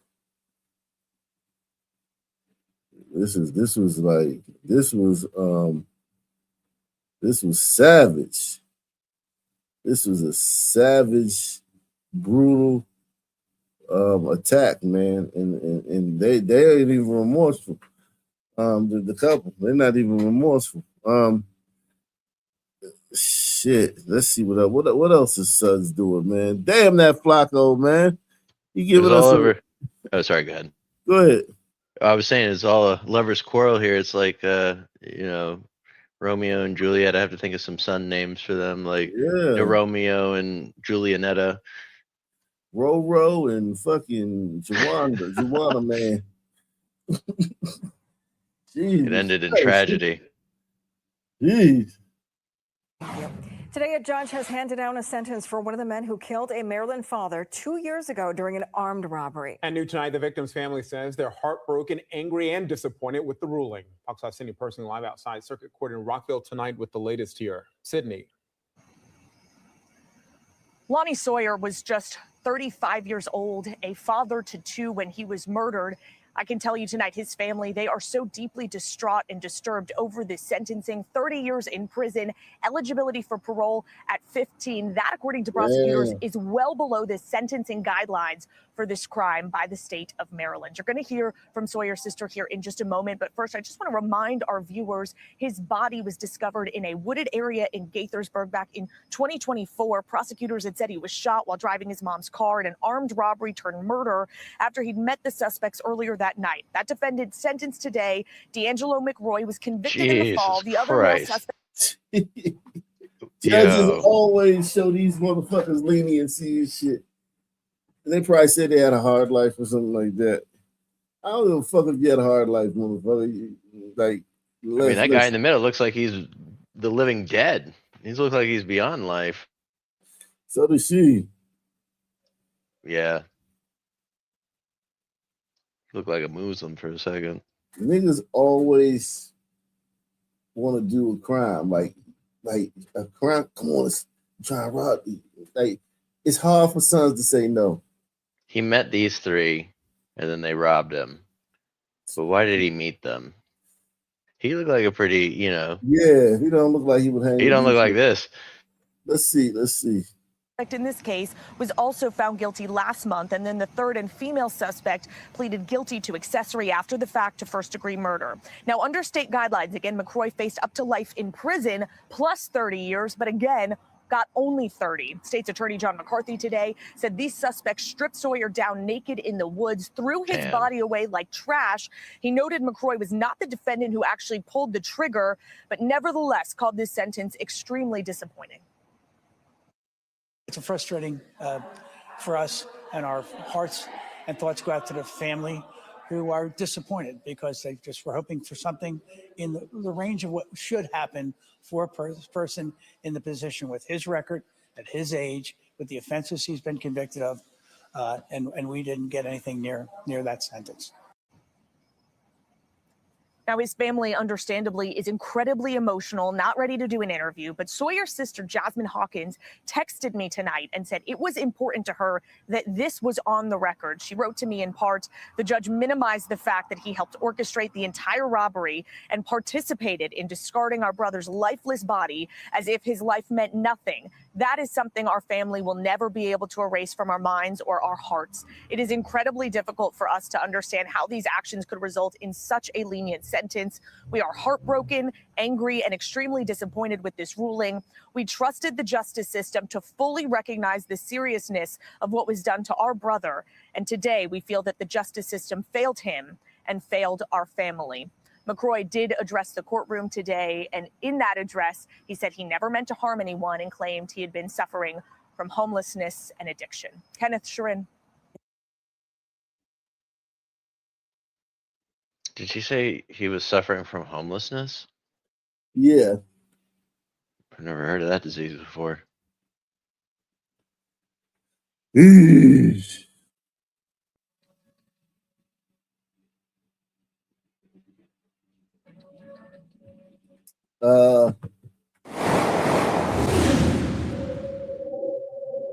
That's hard for somebody that ain't never really been in no trouble. And we got to sit here and these people sit here and give us a capital murder charge for something we didn't even do. We get past that and turn right around and then put you in there for life. A quarter century behind bars, but tonight, the Waverly Two free and sharing their side of the story. The interview you will see only on 8, coming 10 years after we first learned they'd been found not guilty of killing a Waverly police officer, but ended up sentenced to life in prison anyway. The president commuted Terrence Richardson and Ferron Claiborne's federal sentences. An attorney general supported overturning the state felony. And of course, they're no longer in a cell, but they tell me they fear they'll never escape the dark cloud hanging over their heads since 1998. When they murdered a white man. Betrayed. Like, how is this even possible? Nearly 3 decades later. It's like you thrown straight into the lion's den. You ain't never experienced none of this before. 2 men, baffled and distraught. These people tried to kill us twice. Twice. They tried to kill us. Contemplating how they ended up in handcuffs twice and then in federal prison in connection to a 1998 crime they're adamant they didn't commit. We go in there as young men, we come out, we great. Yeah. I got to stand in the mirror and look at this every day. Terrence Richardson and Ferron Claiborne say they were shell-shocked when Sussex County prosecutors charged them with killing Waverly police officer Alan Gibson during a struggle with Gibson's gun. But 17 months later, in December 1999, plea deals. For Claiborne, a misdemeanor in freedom that day. For Richardson, felony involuntary manslaughter, 5 years behind bars. There will be a lot of people watching this at home thinking, well, why plead guilty to something you know you didn't do? I allowed the lawyer to scare me back into it because he's sitting there and said, we understand that even if you didn't do it, they're going to make somebody wear this case. And right now, it's y'all. Yeah, because you did do it. And because when you struggle with the gun and the cop ends up shooting himself, it's your fucking fault, moron. To get out. So where would we be now? We wouldn't even be right here. The potential fate awaiting them at the time of their state pleas, Virginia's speedy death row executions. Within 6 years on average, the fastest in the country. But in our Taking Action team's review of court records, this letter from 9 months before those pleas states the Commonwealth's attorney was not pursuing the death penalty, and at least Richardson's lawyer knew it. Do you feel that exemplifies how weak their case actually was? I think it exemplified the fact they knew it wasn't us. Because if you thought that we actually killed 2 black men, actually killed a white police officer, you going for that death penalty. Did you know that That's was not on the horse table? shit. He didn't tell us because you told her that. You know what I'm talking about now. You know, 2 black men killed him. They definitely going for that death penalty. Yeah, you know they did it. They did it, but they found a way to do it. Yeah. But it didn't say they was wrongfully convicted, though. This said they were innocent. They were innocent. So what happened? Then he just shot himself while they were struggling with the gun? Oh, or they weren't struggling with the gun? Let's see. Yeah, Another reason for their pleas, their attorneys and state prosecutors recently testified that in 1999, they didn't know about other evidence that local and state police had, an eyewitness description, a photo lineup, and an anonymous tip, all pointing to a different suspect. David Chappell, which was the Commonwealth of China, I think he testified that he didn't know. He didn't have it. So he's prosecuting the case, and he didn't have it. It was impossible for us to have it. Those pieces of evidence supported Officer Gibson's own descriptions before he died, one coming from a 9-year-old girl. So right around the corner. So when she hears the shot, she ducks over this way to look.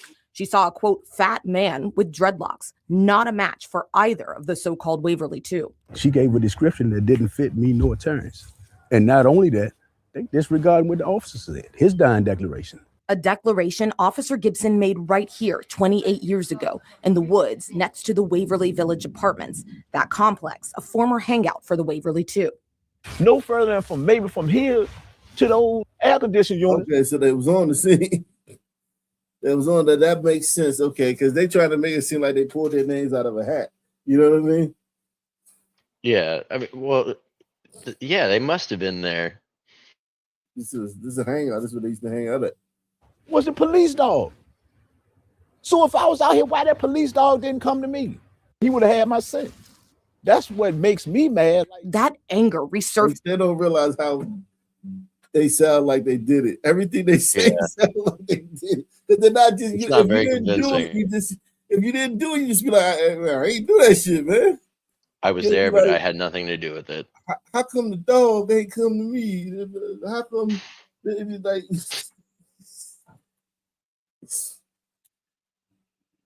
If I was there, look, I'd just be like, just don't talk. Shortly after their 1999 state pleas, as federal prosecutors appeared with new drug charges and again charges for Gibson's murder. They know for a fact that we didn't commit this. Right. They went to trial this time in 2001, the federal jury finding them not guilty of murder, but the drug charge, guilty. Then the judge executed a rare legal maneuver using their state guilty pleas to determine their federal sentences. Life with no parole. With no hope. Until our 2017 8 News investigation, when wrongful conviction attorney Jared Adams saw their case. I mean, this is important to me for a number of different reasons. Wrongfully convicted himself, Adams argues law enforcement hid the evidence that could have cleared Richardson and Claiborne of everything.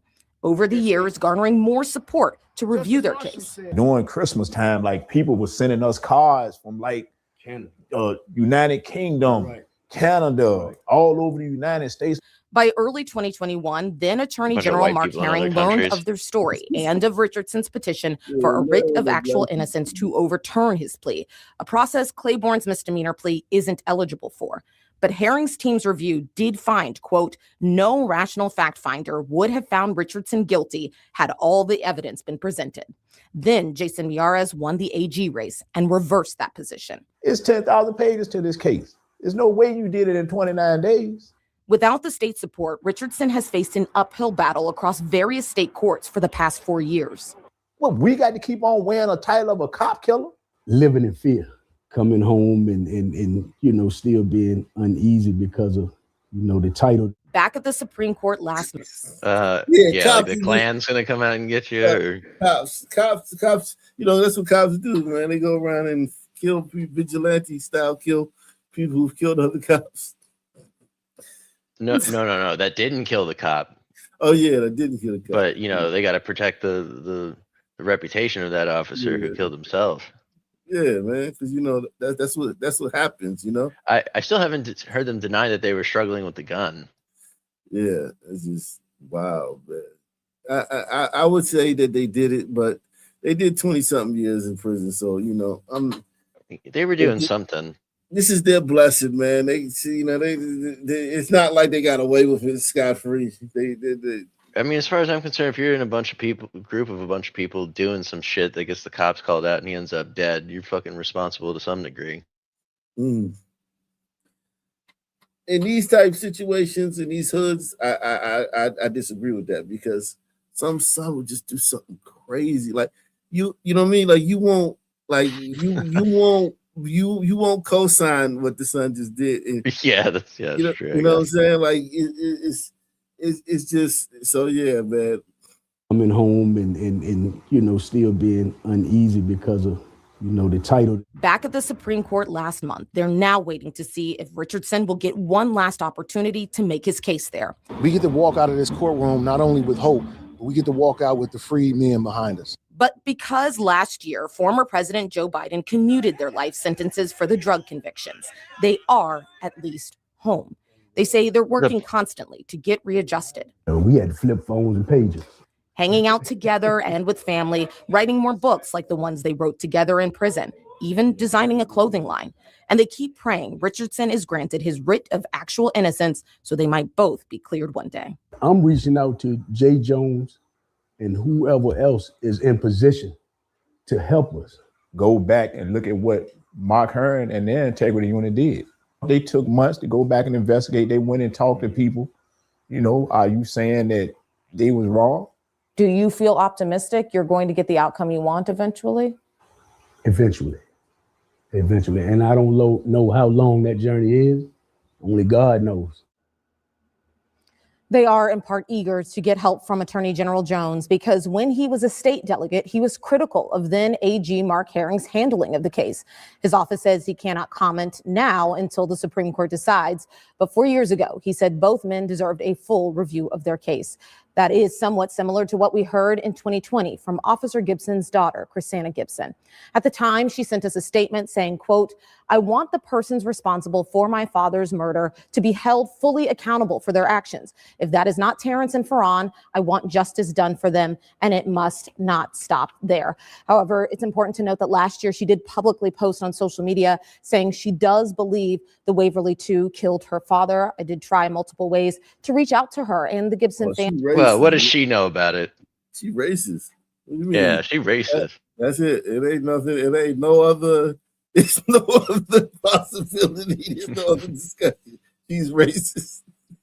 That's the whole fucking 360 of that when it comes to stuff. She racist. Period.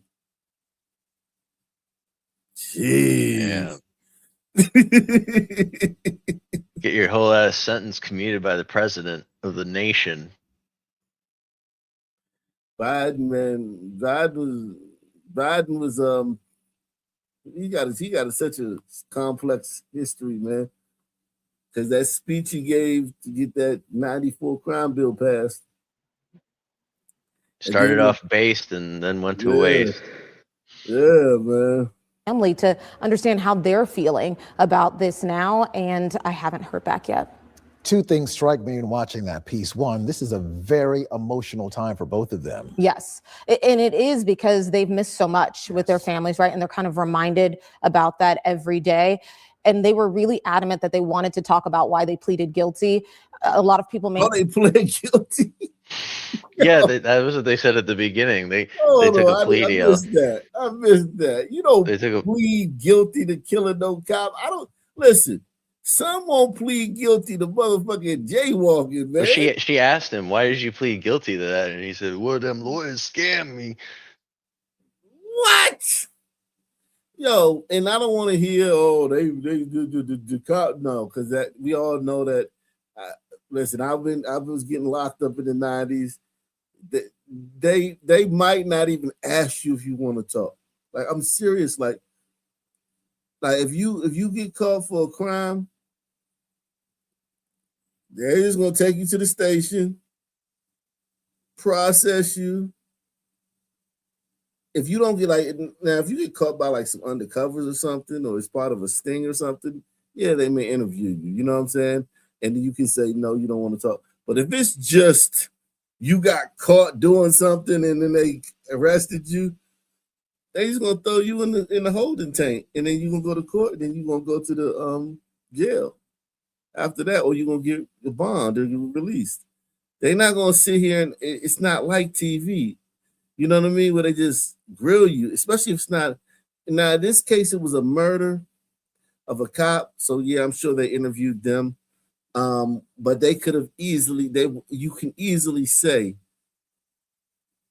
I want a lawyer, or I don't want to talk no more. And then the second you say that, the second you say that, they shut it down because they don't want to tamper with the case. Because if they ask you anything after that, it could be you know what I mean. Your defense could use that and get shit tossed, and the case could be thrown out. So the second you say I don't want to talk or I need a lawyer, they run out of the room. Thank God for this white man's justice system. What do you think, Nick Dad? Do you think these sons murdered this white police officer, or that they be innocent? Nick Tal in the building. What's up, Nick Tal? All right, Nick Tal's in the building. He's not talking. Let's see. Not know this, but even for people who are exonerated by DNA evidence, at least 10 to 20% of those people pleaded guilty. So we do see people plead guilty to things that they didn't commit. What they want the state to determine is that that's them as well. Second thing that struck me is, though they are walking around right now outside of prison, they are free, but they don't feel free. No. And in addition to just like federal restrictions that they're still under, they just feel like this dark cloud follows them everywhere they go. Their supporters believe them, but they feel like they're still kind of. Listen, I believe they did it. You don't plead guilty to no shit like that. I don't give a fuck. A nigga not pleading guilty to no killing no cop murder, killing no cop. Period. End of the story. If he ain't do it. Which is a death penalty charge. Yeah, nigga ain't pleading guilty no. And then two, come on, man. It ain't doing that. That doesn't make any sense. But they found a loophole. Some white people came and found a loophole. A black dude in this case. Black lawyer came and found a loophole. And he got out. They did like 25 years. No harm, no foul. Up against the wall. And frankly, they wonder, even if the state overturns the plea, whether that will change hearts and minds for everyone. That's a harder thing to do. Yeah. Well, for our full coverage of this story, you can scan this QR code here. It will take you to our landing page with complete coverage from start. Let's see the comment section.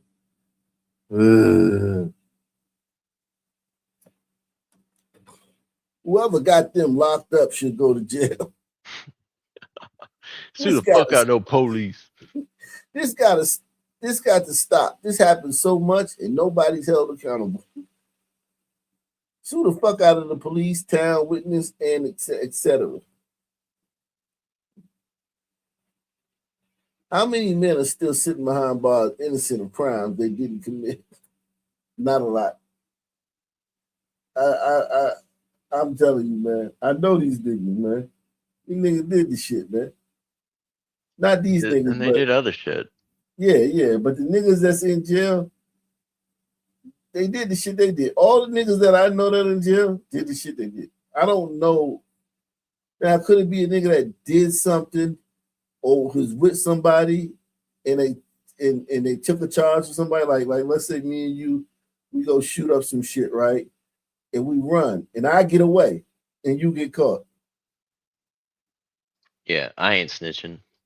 And like, let's just say the bullet from my gun is the bullet that actually killed the guy, but your bullets, like, let's say all your bullets hit the wall, right? Or hit the, you know what I mean? Or hit the guy in his leg or some shit, right?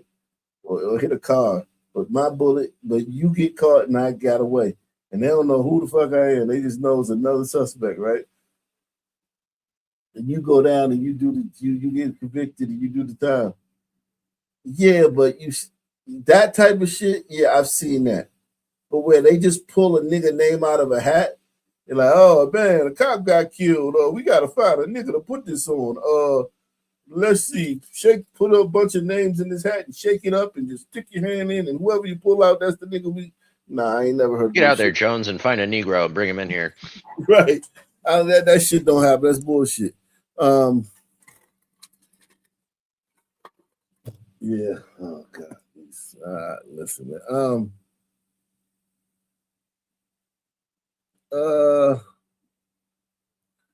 Let's see what else we got going on. Today, a judge has 5 family. Hours ago, the man accused of shooting and killing the 27. Damn. Jeez. Terrifying attack in broad daylight in the streets of San Francisco. Right now at 6, campers, tourists, and locals escaping a growing wildfire in Big Sur. It may not ever even show up here, but you better be ready. The challenging fight against a fire that's more than doubled in size over the past 12 hours. A terrifying attack in broad daylight in downtown San Francisco. Hair looking kinky to me. Yeah, all right, let's see. Here we go. Here you go, right here. Of Colombia. Flower vendor on San Francisco's Market Street is recovering after being randomly attacked last week outside of the kiosk where she works. The suspect still on the loose. Ann Macvick spoke with her about how the attack is causing her to lose faith in safety and society downtown. Just days after being sent to the hospital bleeding from the head, florist Erin Fisher returns to the scene of the crime, pushing forward with her daily routine with some trepidation. What if he comes back for me? She gave us this cell phone video of the man she says attacked her in the middle of the afternoon last Wednesday. The confrontation started when he asked her and her coworker. That's an hombrito. It kind of looks like hombrito, yeah. Yeah, that's an hombrito, man. Hospital was, and they said they didn't know. And in that moment, literally, you watched his eyes shift and his head position change, and he went into a mental episode and started screaming at us, well, what the F are you doing here? You don't know anything. One of the downtown ambassadors diffused the situation, but the man returned about an hour later. He fixated on me and was like, I am going to kill you, B. I'm going to kill you. Proceeded to wail on my head. I now have 4 staples in the top of my left side of my head. We were there that day as police responded not only to Aaron, but an elderly man in a wheelchair who was also attacked before the assailant took off down the stairs to the Embarcadero BART station. Back at street level. Really disturbing. She's bleeding pretty bad.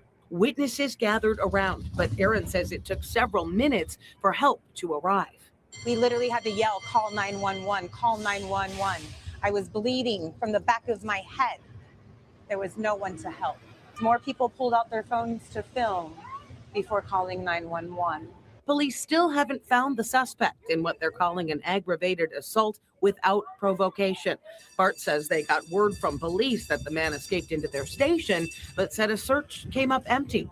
Now Aaron's preparing to speak at Tuesday's Board of Supervisors meeting, calling for more foot patrols in the area. Back. What's even crazier is that this happens all the time. Many people are violently attacked and don't report it. But she says she won't let fear stop her from bringing beauty downtown.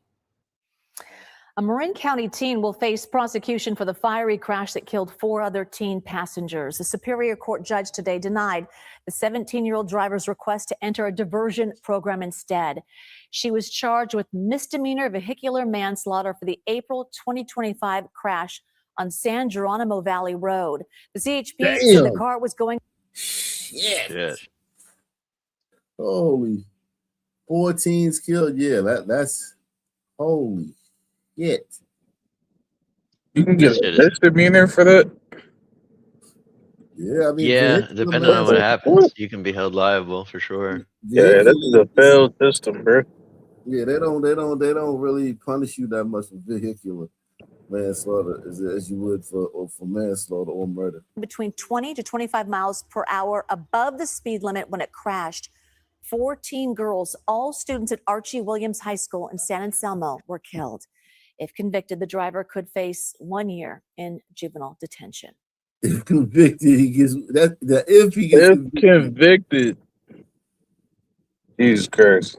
1 year, yeah. That's how. I mean, listen, it's unfortunate that it's like that, but we've done so many cases on vehicular manslaughter. It's just fucking nobody. It's sad, man. It is really sad. We begin in Hemet, where a family was really surprised. Actually, horror. Support the channel. Let's see if we get 5 people to sponsor the show. Can we get 5 people to sponsor the programming right now, man? Can we get 5 people to take that, to take out their phones and hit that Cash App, hit that PayPal, hit that Super Chat, hit that buy me a coffee, go to the website and, you know, hit the Super Chat. Can we get some people to sponsor the programming, man? We on fire tonight. I'm talking about we are on fire tonight. We got a brand new feature in the Ock Nation what do you call it? Website, man. A brand new feature that's absolutely amazing. You guys can go to the website, like, right? So if you go to the website, the community section where, you know, you do your post, we still got the post. You still can write posts, and you guys see people are actively, you know, using the community post to express their thoughts and whatnot, blah, blah, blah. You got the like button, you got the dislike button, you got all that. Share everything, right? Now you can make a video. You can make a 1-minute video and upload a 1-minute video of you talking and expressing your thoughts, like, yo, man, no one wells, blah, blah, blah, blah, whatever you want to say. But you know what I'm saying? All these niggas, man, they just da, da, da, da, da. You can now leave that, and it will be on the community page right here in under video takes. And the post that gets the most views for the month, that person wins $200 cash. Okay, $200 prize for the post with the most not views, but the most likes for the month. The post with the most likes, the highest rated post for the month, person gets $200. We got, I mean, listen, this is like a real social media site, man. My site is on fire. I would like to see some of you guys go over there, man, and make some posts, man. Drop some posts in there, man.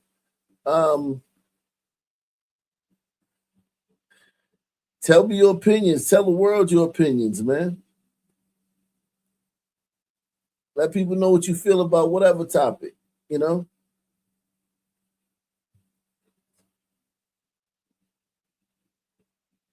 Let me see.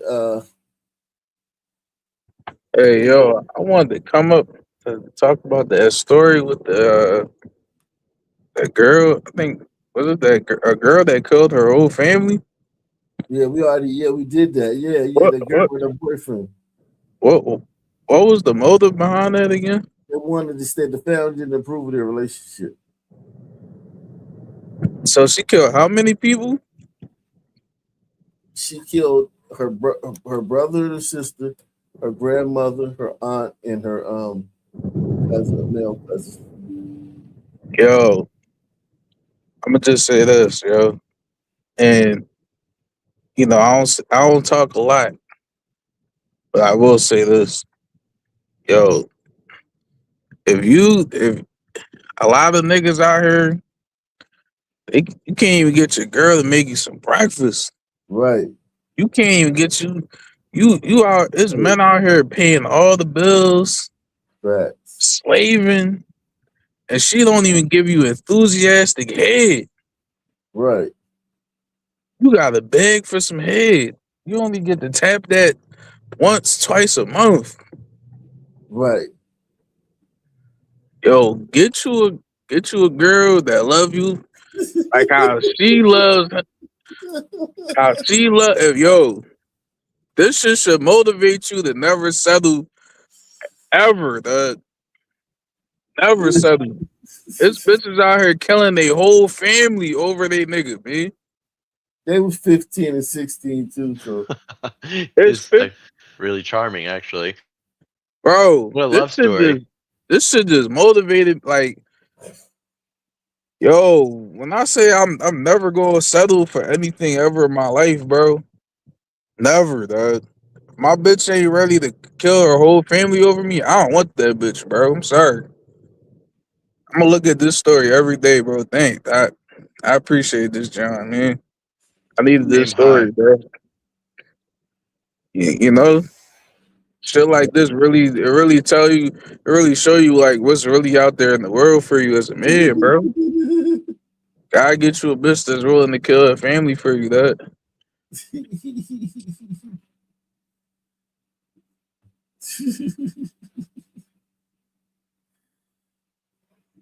Yeah, she ain't trying to murk her grandma. And she ain't trying to murk Granny, man. If Granny got a problem, with the relationship, Granny gotta go, man. Granny gotta go, yo. If your girl ain't like that, if she ain't coming like that behind you, bro. Just saying, bro. I'm just saying, bro. Cause guess what? This some man could tell his homies. He got the greatest brag ever, bro. My bitch killed her family over me. Yep. My bitch killed her motherfucking grandma. She killed the motherfuckers that Went she from done. place to place killing them too. Like killed them in one place, then got the others in the car We and begin killed in them. Yeah. I mean, it was and the ones who survived, there was like 7 of them who survived that didn't die from the gunshots. She was trying to wipe out the whole tree. Yeah, man. Don't never settle, bro. There's always more out here for you as a man. There's real women out here that don't play about they man, bro. Yeah. It's real women out here. She was trying to wipe out the entire tree. We begin in Hemet, where a family was really surprised, actually horrified, to learn that the house they're renting has a mystery basement with people living underneath the home. Shelby Nelson live in Hemet with details on the shocking surprise and the reaction from those living in that home. Shelby. Sandy, Micah, pretty scary for Sharnita Matthews, who lives here with her family, including 2 young children. She says she discovered this just days ago, even though her family has been renting this place out for the past 3 months. The scariest part about this is she says she has never seen this person or people before, but they have likely seen her family. You can see the door with the fan that was plugged up down there. So they've been using my electricity. Yeah, it's a basement, bro. That's power and all. For 3 months, Sharnita Matthews, her husband, and their 4 kids have rented out this Hemet house. Bottle of bleach soap like they've been washing underneath here. And for 3 months, they had no idea someone had either been living or coming and going underneath the very ground they walked on. When I'm in another area in my house, I can hear doors close. And I was like, okay. At least that's what it sounded like. It wasn't until this sound from a carbon monoxide alarm that kept going off. Her husband and brother-in-law, D'Angelo Phillips, heard it coming from underneath the house. Friday is when he says they ripped off a board and went underneath, which appeared to be some sort of cellar or crawl space. It was a brand new bottle of Murphy's oil, and then there was clothing detergent. And then that's when I found a tarp and clothes. And then we even found like a black tube that looked like it had some drugs or whatever. Sharnita says she reached out to Pro Management, the company that manages the property, but This got don't no seem like a son response. to My name me. is Shelby Nelson. We called them 2 days in a row. installed a woman carbon we spoke to over monoxide the phone detector? confirming to us that they do. Nah, I got one of those, but that's not a son thing to do. That was probably the house that came with the house when they rented it. They only been there for 3 months. Okay, maybe the house is one. Okay. Yeah. Manage the property and that they were never made aware of the situation. Sharnita, however, says she texted a number the day she discovered all this. You like that, Nick Town? You take her to Pound Town? Oh, you dropped off. No, Nick Town dropped off. She says in a walkthrough before even renting the space, no one ever told her about this. They didn't even let me know that it was, that something like that is down here because this house was built in 1903. She also called Hemet police, who sent an officer out. A spokesperson for the department tells me an officer didn't locate anyone there, but cleared it out. And they said that if we see anybody down there to call them. Fortunately, Sharnita has not seen anyone so far. Within the space, we did see another narrow area where one could potentially access. I'm scared. And I feel like Pro Management should have did better, because I have 4 kids. So I'd be scared. My husband travels. And this afternoon, I talked to a supervisor with that property management company who tells us that she is in contact with Sharnita. In the meantime, we also heard from a few neighbors who say they're not exactly surprised because the tenants who lived here before were problematic, although it's still unclear if they could be involved. Reporting live from Hemet, I'm Shelby Nelson. Sandy Micah, back to you. Thank you, Shelby. Pulled out their phones to film before calling.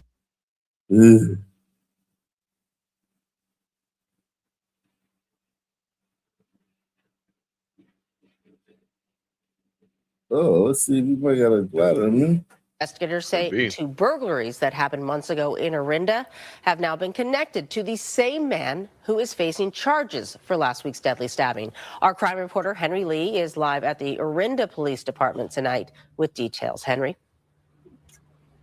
Well, it all started here in Orinda, where police say this man targeted 2 homes for burglary while the victims, both women, were at home. And today, the same suspect charged with special circumstance murder in the Martinez homicide. I was upstairs washing my hair. I didn't even know he tried our front door. An 83-year-old Orinda woman is in shock after being told by KTVU the same man accused of breaking into her property back in April has now been accused in the deadly stabbing of Amanda Martinez on Thursday that was caught on video. You know, I was surprised that he would be capable of murdering somebody. Yeah. And have a knife with him. I've learned 36-year-old Marcos Iriarte Valdez was charged Tuesday by the Contra Costa DA's office with murder. Iriarte something or other. They're going to list him as white, though. Yeah, but that ain't being no glider. 36-year-old Marcos Iriarte Valdez was charged Tuesday by the Contra Costa DA's office with murder in the fatal stabbing of 68-year-old Todd Stewart on Francis Court, a quiet cul-de-sac in Martinez. I've also learned he's been charged with a special circumstance of murder while fleeing from a burglary attempt. That means authorities believe he was out casing yet another home despite the charges in Orinda. It was back on April 29th when Orinda police say the same man broke into 2 homes in the upscale Orinda Downs neighborhood on another cul-de-sac off Dalewood Drive. The 83-year-old woman tells me the man stole a laptop from her garage and ate some food. She and police say another woman a few doors down had a scary run-in with the same man the same day.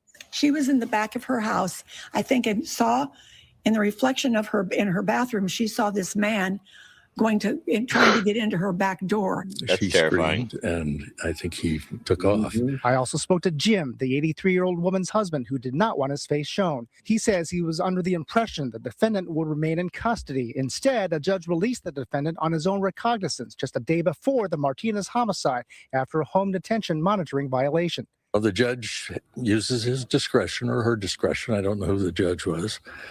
So, you know, who am I to argue? At the same time, a man is now dead, his screams haunting neighbors. I'm saddened that someone was killed. It's a sad situation whenever that happens. Now, because of the special circumstance lodged by the DA, if convicted, the defendant could face life in prison without parole. He's set to be arraigned on the murder charge tomorrow in Martinez. His Orinda burglary cases are still pending, and he is now being held without bail. Live in Orinda, Henry Lee, KTVU, Fox 2 News.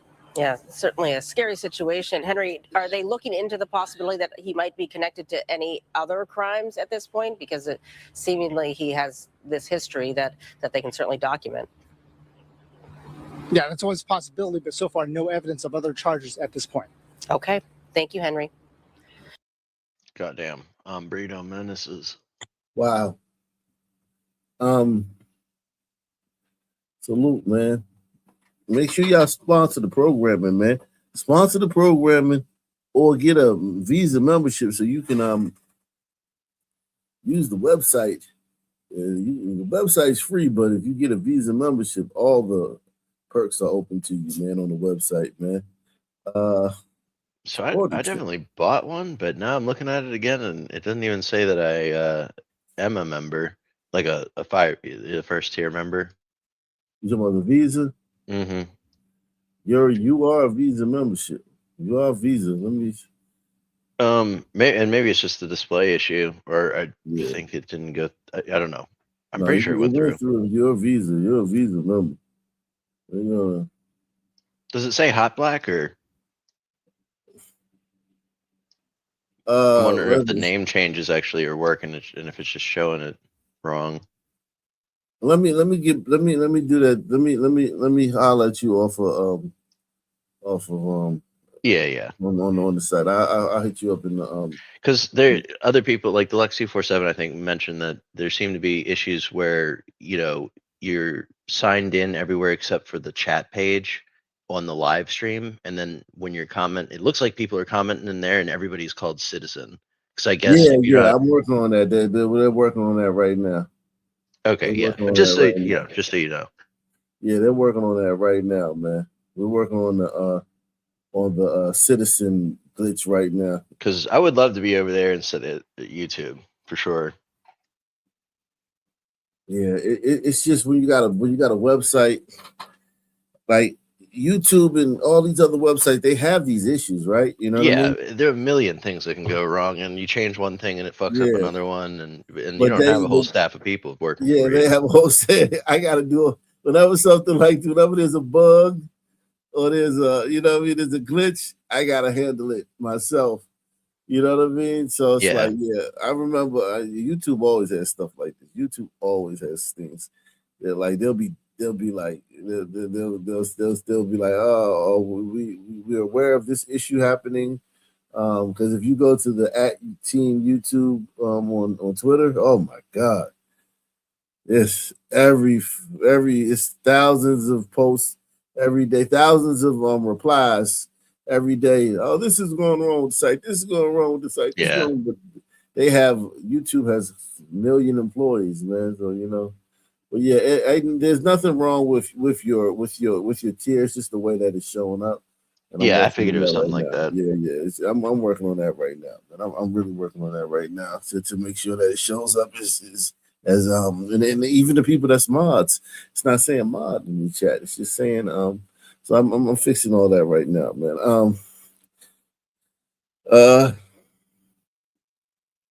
But everything's in there. We just gotta get it to show. Let's see.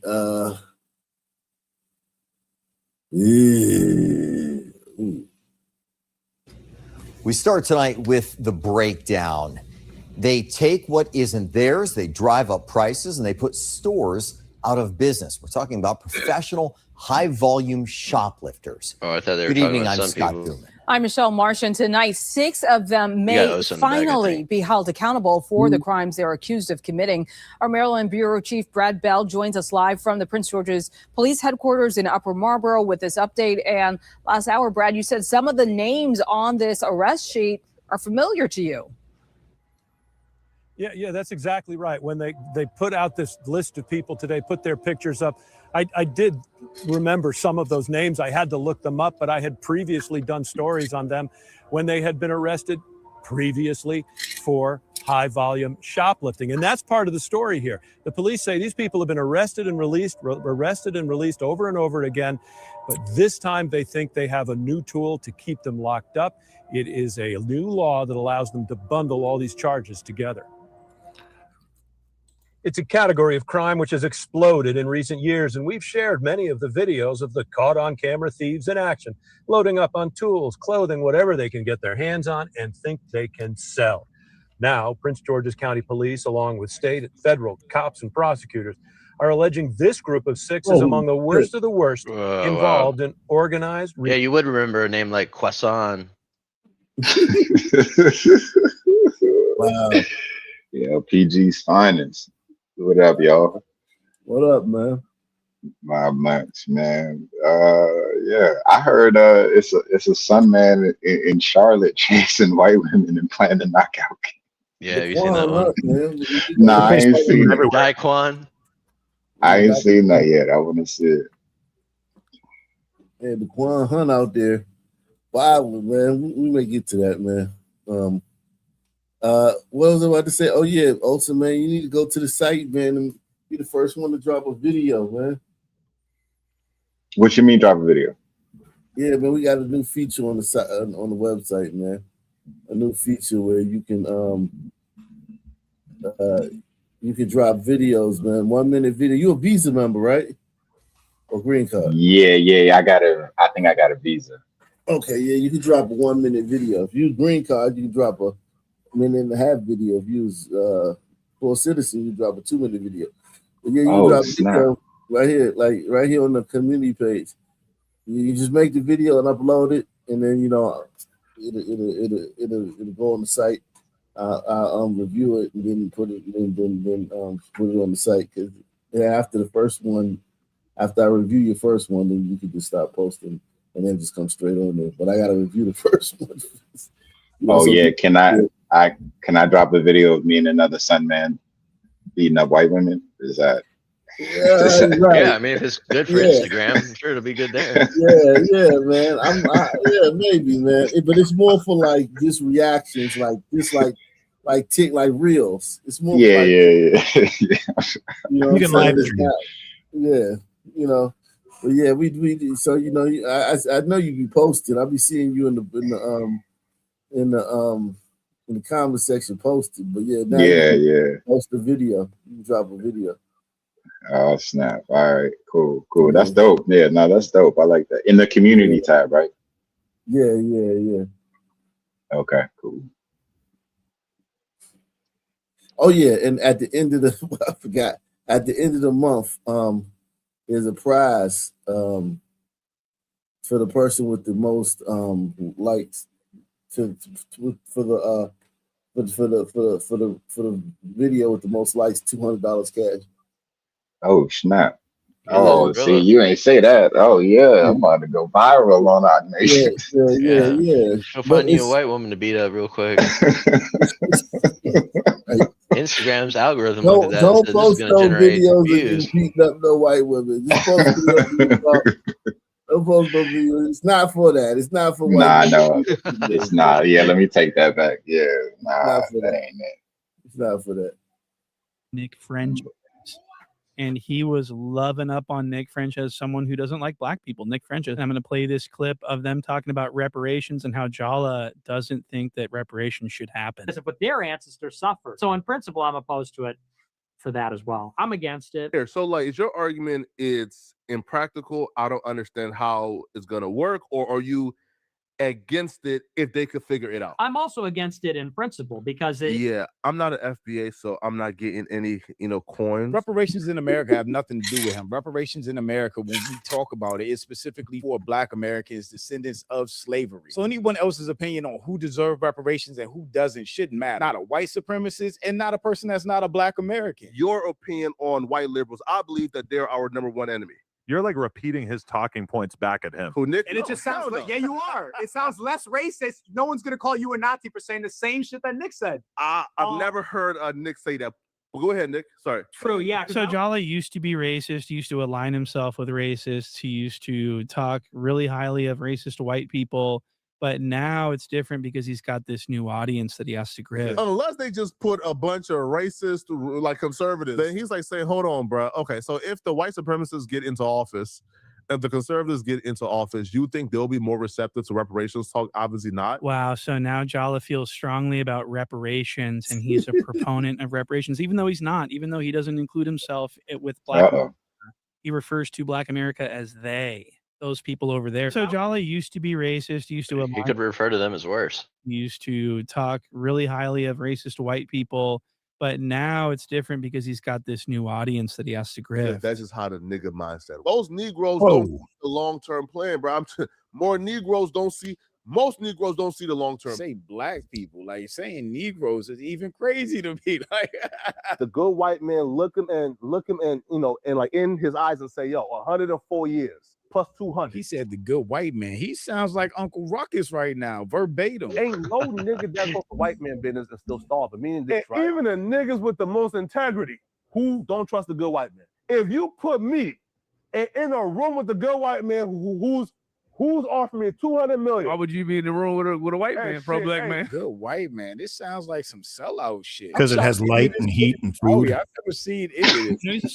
And a working smoke detector. Yeah, He used to low say that crime black rate. liberals were the stupidest people ever. Look And at this. women. This is what he used to do back before he joined To beat YouTube. He up. was a political activist. Wait, he typed this? If you're a Negro and reading this, first off, stop identifying black people as Negro. This ain't the 1960s. That's disrespectful and ignorant as fuck. If you're a They all Negro become and you're reading disrespectful. this, chances are you identify as a Democrat. But are you really a Democrat? In the mind of the average impoverished black person, Democrat equals free stuff, free stuff, free stuff, and Obama. He sounds like a racist ass white person. That being said, if black folks took a break from standing in line for Section 8 applications and actually introspect a little, they will realize their own personal philosophies don't align with the ideology of That's the so Democrat. fucking I'm true. just gonna This is read very whole thing. base. It's a This is pissing me off. factual, Walk down yeah. the block and ask people, do you believe in gay marriage? Do you want to increase in government power? If you earn millions of dollars, would you want to get taxed exponentially more than the average Joe? I can almost guarantee you that Pookie, that's crazy because again, Poetikk Flakko is not a black American. He is an immigrant talking down on black people. Yeah, and he's like, totally but right. Pookie will turn the corner and go vote for a Democrat solely due to misconceptions he's been fed since birth. Again, black people aren't a monolith. There are Damn. black conservatives out there. I just don't believe you can be black MAGA and still be pro-black and care about black people because again, those two things don't align. It's just hard for black people to see an overtly racist Republican Party and align with them and vote for them. It's that simple. And he was very much an alt-right conservative activist. He was a pro-Trump, anti-black, but now it seems like he's sort of adopted this identity as a liberal because he's going after all the conservatives. So also Tatum, you are a garbage human being, bro. You are just a terrible monster of a human being, bro. You sounded a lot like Officer Tatum and what you just wrote and the stuff that you were saying before. So that's funny. His family was grifting, how we are race hustlers. Tatum for never covering sounded that this. based. This man has an interview. Instead of dropping the interview, he decided to cut up the interview in multiple parts to grift as much money as he can from this interview. That's literally what Jal is doing right now with his live streams. He's going live for 3 hours and then he's chopping up into clips and putting them on his other channel to maximize his profits. But when the Black Lives Matter nonprofit thing turned out to be like a big scam, Jala came out and said that he wants to do the same scam. $100 into this Black Lives Matter and organization. Yeah. Overnight when George Floyd died, like we got 100 M's in donations. Man, come on, my nigga. Man, come on, bro. So I'm like, so Flakko, you're basically saying you'll do the same shit. Listen, because you have this innate hereditary ability, non-ability to get away from a lick, even if it's to the demise of your own people. Sure. I'm saying that I'll be disappointed in my audience if they don't expect me to. So admitting to not giving a fuck about black people and being proud of being a grifter, which if you put it in context of all the videos he's making right now, it seems like that's exactly what he's doing. Hey, listen up, man. Hey, listen, Umar Johnson has to get paid. They have a job in 10 years. And he somehow been paying his bills, man. You feel me? And apparently after that first point and shoot video went out, I guess Flakko kind of addressed that first video of what was being said about him. So apparently this is what happened. So people in his chat were asking him to respond to me. So he was pretty much forced to respond. And his response was basically that he is not going to respond. Guys, I love and appreciate y'all, man.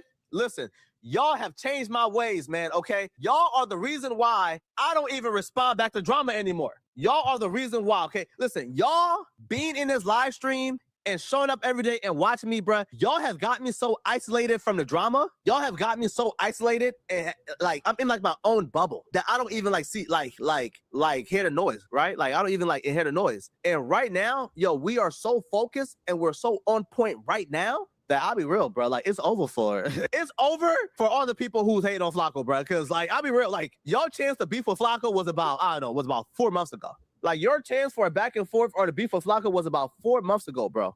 The trajectory I'm on right now and the mission that I'm on right now, bro, is again, man, is black prosperity, is black liberation, bro. I'm not entertaining nothing outside of that, bro. I'm not doing YouTube beef. I'm not going back and forth. We is winning, right?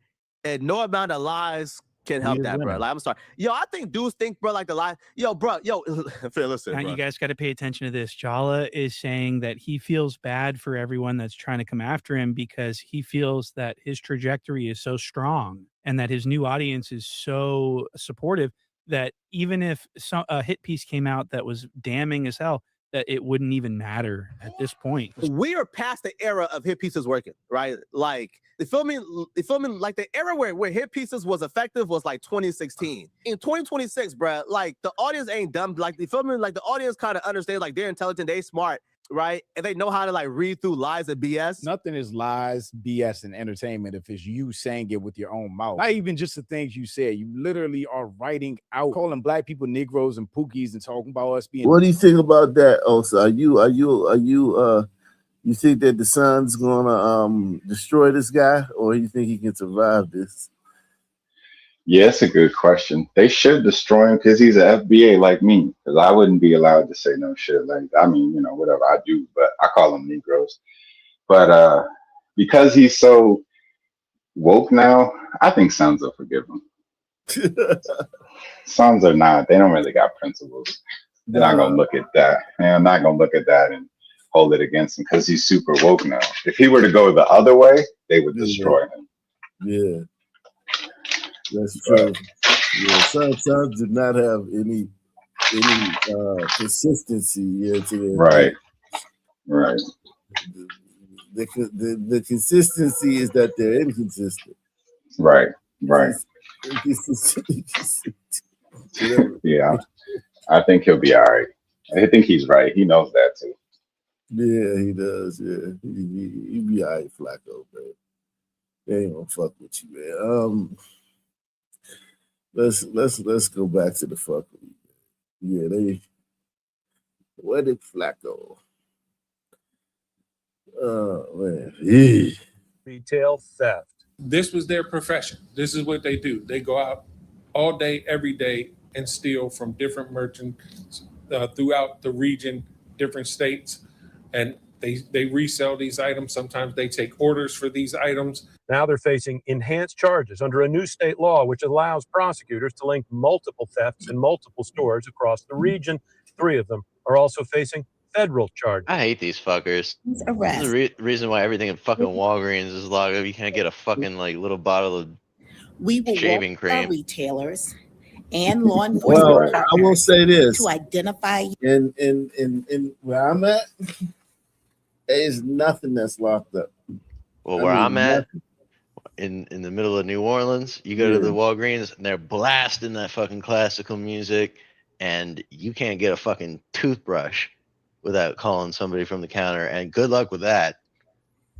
Are they blasting classical music, really? Or are you just joking? No, I'm serious. They're blasting like, you know, fucking William Tell or you know, the Beethoven and shit, Tchaikovsky.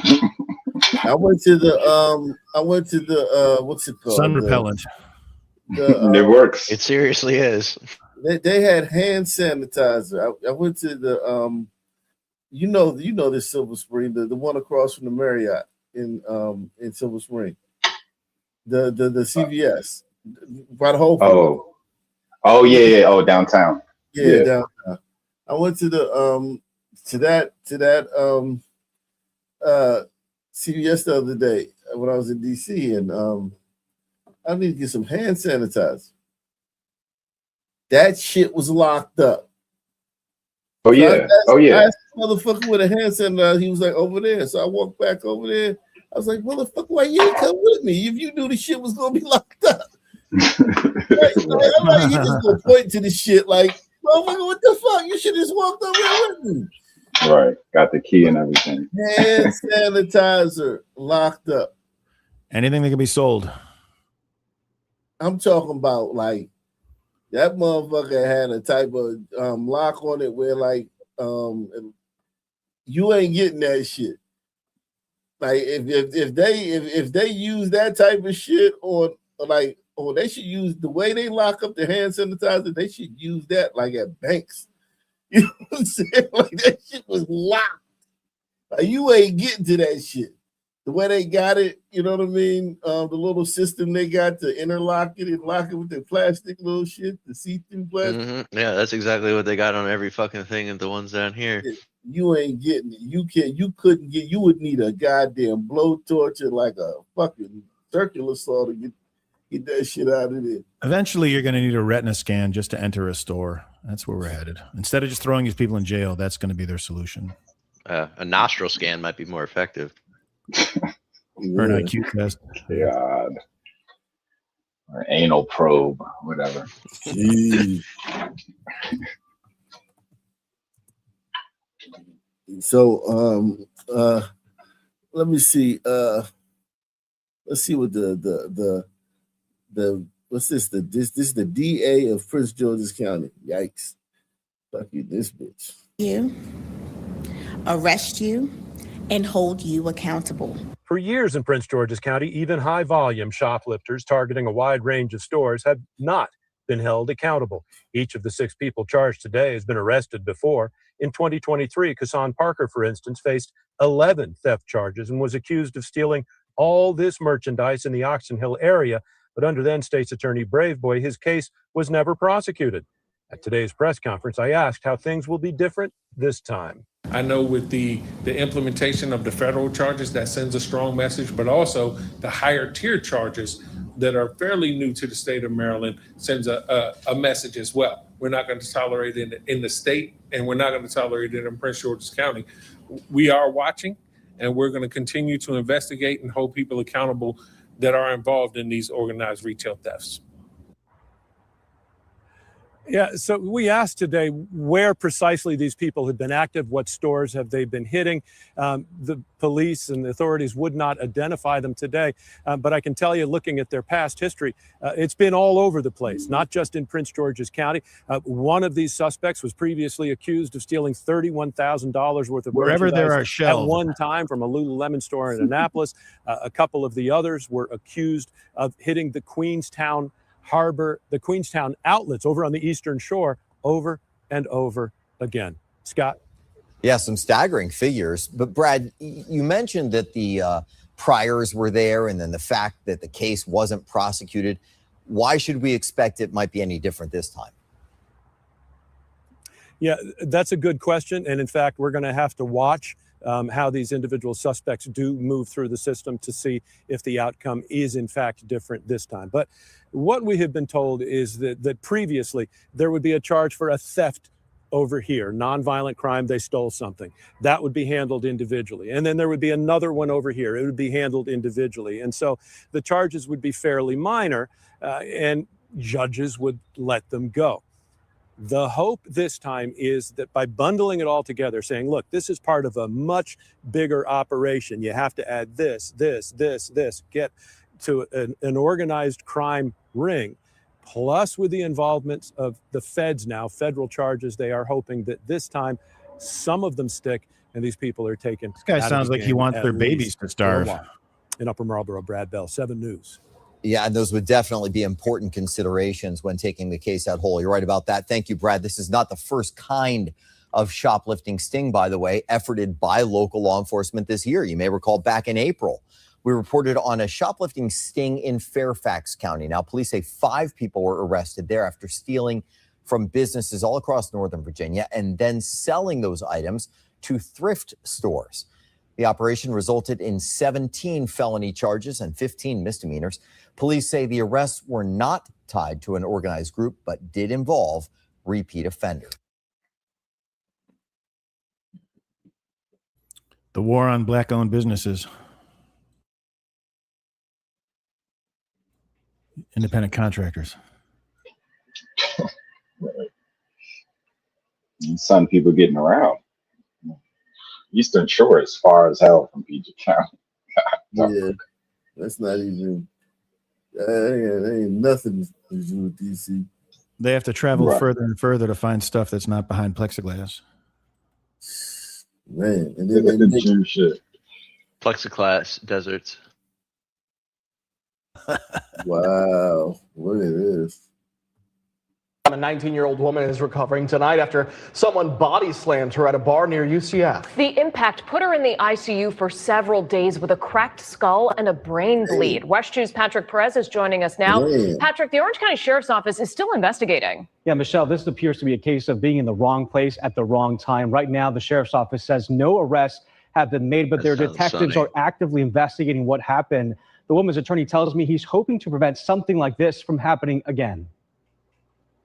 What happened to this poor young woman is just horrific. Attorney Mark James says an investigation is in full force by his office to find out what exactly happened Friday night at the Night Library bar near UCF that landed his client, 19-year-old Olivia Nogueras, in the ICU. It seems like it was all avoidable. Bar called a library. According to the Orange County Sheriff's Office, a fight broke out at the bar around 9:30 p.m. I'm here to share my story. In a video posted to TikTok from her hospital bed, Olivia describes in her own words what happened next. Then the crowd pushed me inward towards them. They grabbed my friend's hair. I think it was an N-word that did it. Punched me here in the face, and he grabbed my hand right here and here. And I pulled him in closer with his shirt and punched him. And then after that, someone picked me up and slammed me on the side of She my was out there giving it just as good as she was getting it.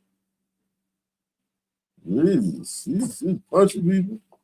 Giving them that work. Yeah. Okay, I don't feel sorry for you, then, bitch. You got what you deserve. Oh man,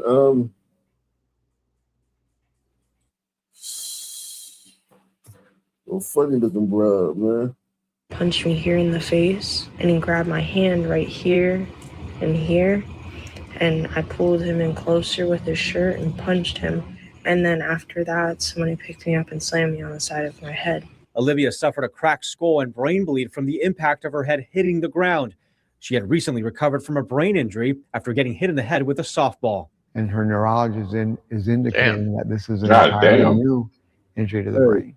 So this poor young woman has really had it. Monday afternoon, the bar posted on Facebook writing it had submitted video footage to the Orange County Sheriff's Office and that it strives to promote a fun, clean atmosphere for college students to have fun, not fight. James says his team plans to investigate whether overcrowding or negligent security possibly played a role in what happened to Olivia. We're at the beginning stages of our investigation, and we'll be relentless, as we typically are, in getting to the bottom of this and making sure that this guy transitioning, that justice is served and that the right thing is done. Besides all that mishap, I'm just blessed to be here today. And Olivia is now recovering at home, but she still has a long road ahead. I did reach out to the bar for comment, but did not receive a response tonight. So if you have any information about what happened or who may have been responsible for throwing her on the ground, give the Orange County Sheriff's Office a call. I can give a description even though I wasn't there.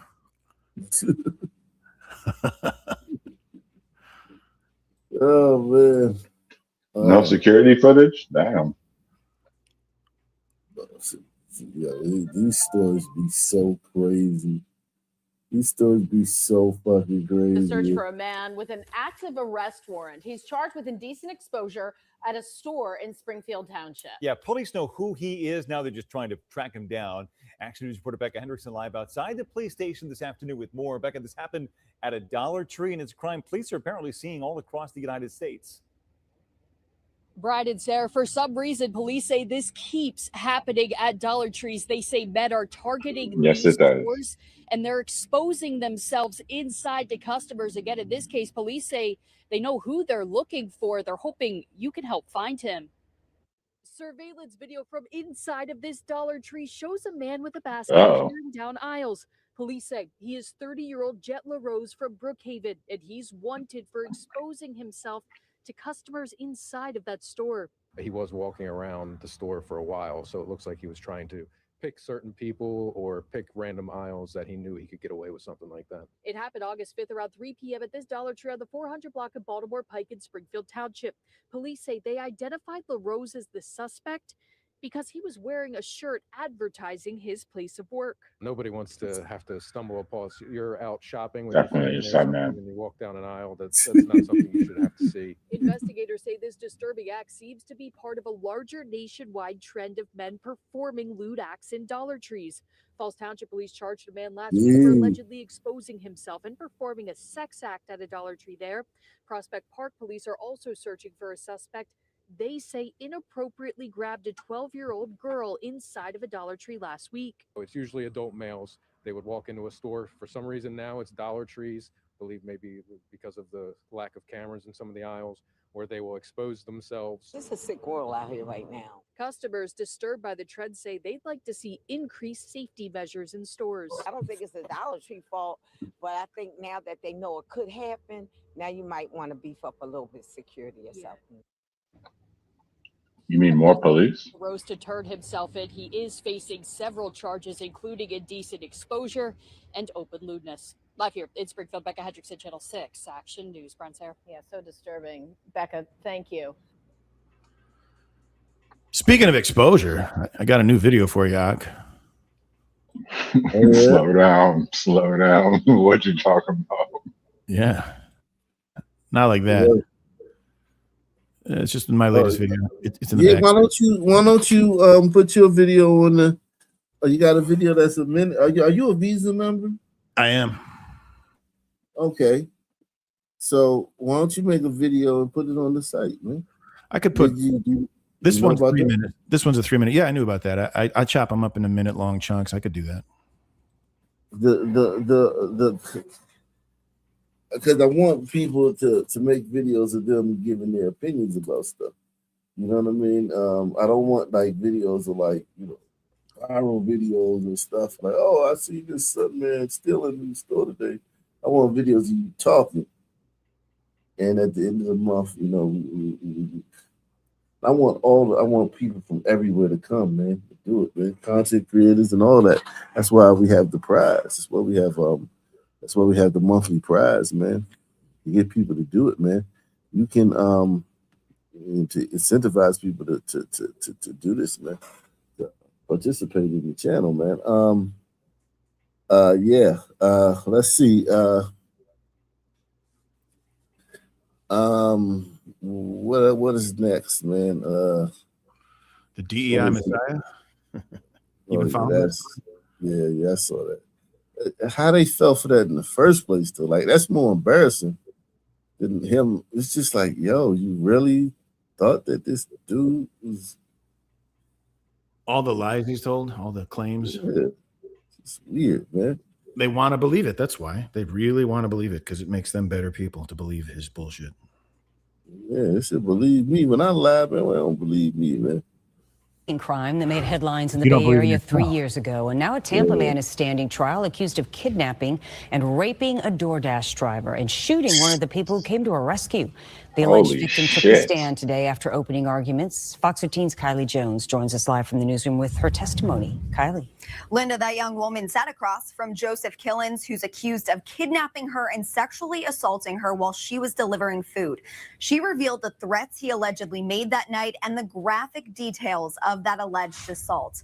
Prosecutors say that woman, who was about 20 back in 2023, was delivering a DoorDash order to a hotel in Tampa. She told them that when she got out of her car, Killens was there holding her at gunpoint and demanding money.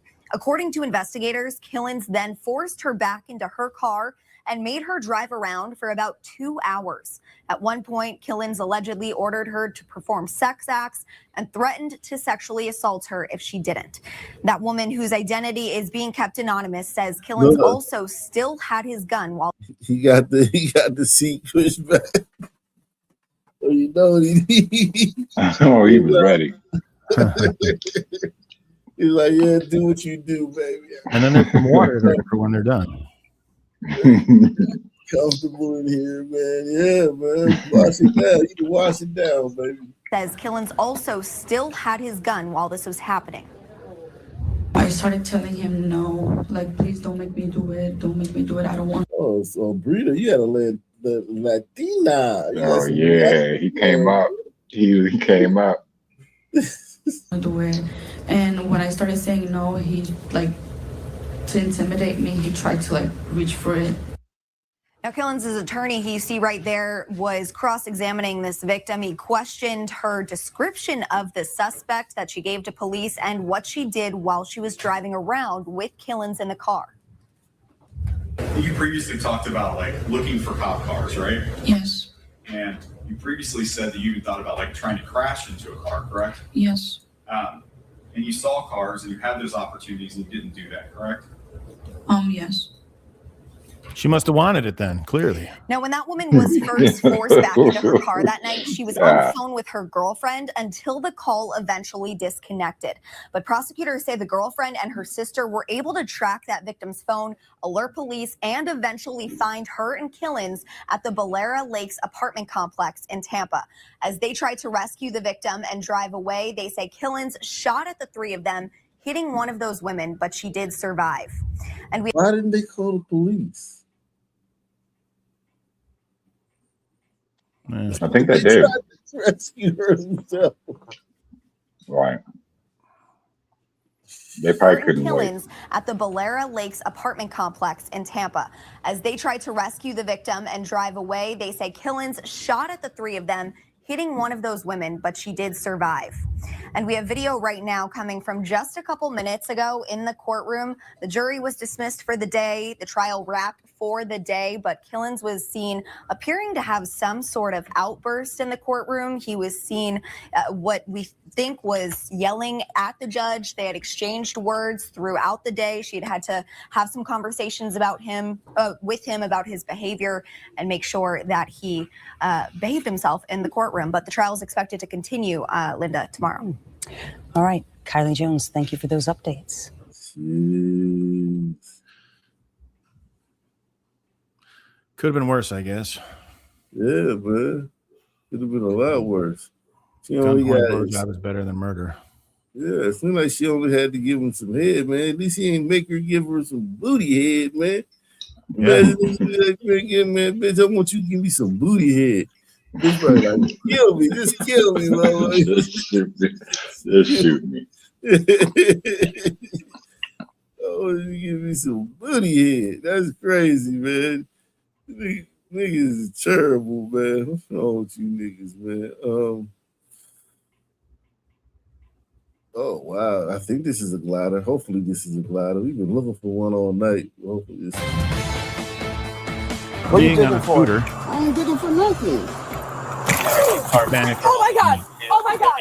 Oh my God! Oh my God! Only on 4, a dangerous arrest caught on camera leading to a St. Anne police officer getting hit in the face with drugs and then going to the hospital. Police were detaining that suspect when they found the drugs on him. Only First Lawyer for Shoshana. She didn't even cuff him. She didn't retain him with her. Jesus Christ. She's just opening the drugs in front of him. Stahl is bringing you the arrest from several camera angles, and she also spoke to St. Anne police about this scare. Video from St. Anne police show an officer chasing a man on a motorized scooter Saturday night. Police say he was driving erratically, speeding, not using his lights, and driving in the wrong lane. The dangerous driving now is a huge issue in the St. Louis area. So our officer went to go stop that moped. The moped took off. I don't know why he thought he could get away from the police on a moped. It only did about 50 miles an hour. I just wanted to bring the scooter home. That's it. Unfortunately, it's no option. You get to choose when you get to talk to the police. As officers were handcuffing this man, Hiram Brooks, they were also emptying his pockets, where investigators say they found a glass pipe and a keychain container.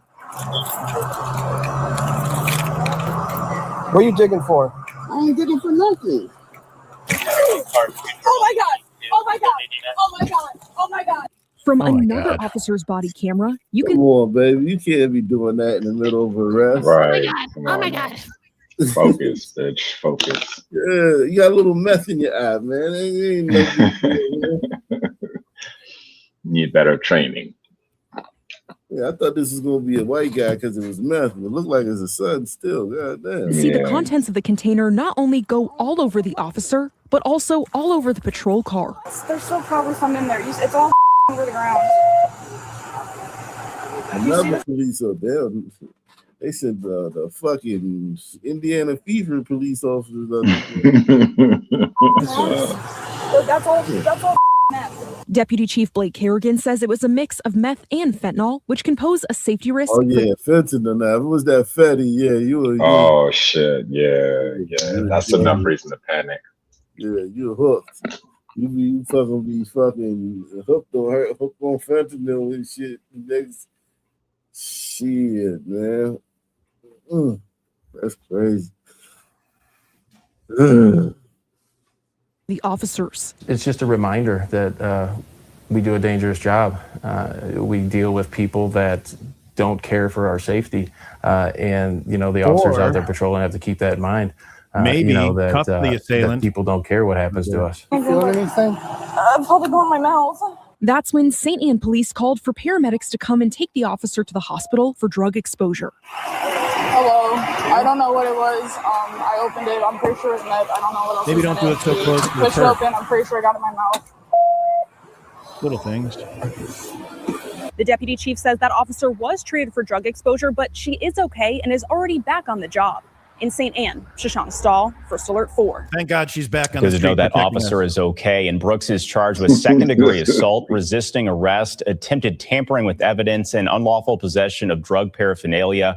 Court documents show the suspect, is a convicted felon who was on bond for unlawful possession of a firearm when this happened. Jesus.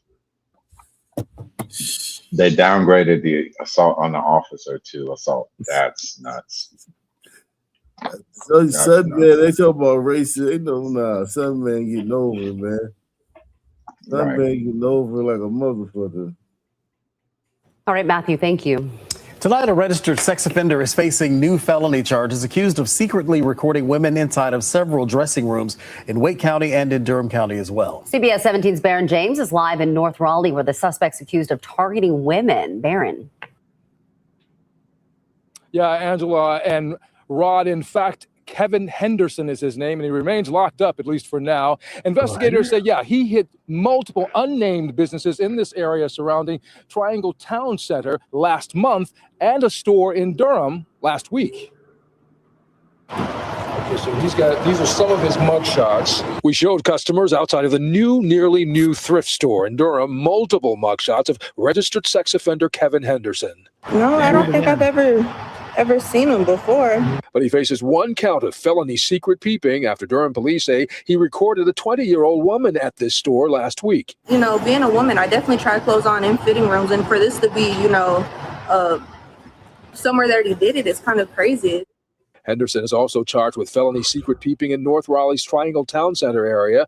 According to the warrants, a 20-year-old woman accused him of peeping on her at a store on Pointer Anchor Lane on July 8th. And a 40-year-old woman says the same thing happened to her at a store on Sumner Boulevard on July 30th. Raleigh police arrested him on Friday. I'm quite shocked and surprised only because I'm here every Monday, but I've never had the experience where there was a peeping Tom. But now with this news, it kind of makes me feel some kind of way, right? So I'll be on the lookout. A Wake County judge has set bond at $20,000 and ordered Henderson to give a DNA sample. He also has an additional $10,000. Peeping DeMarcus. That's so gross. These niggas are disgusting. Oh, good. But that's women's fault, man. If more women would just show their tits, then we wouldn't have to go through all this. There's a lot of truth in that. Point just facts.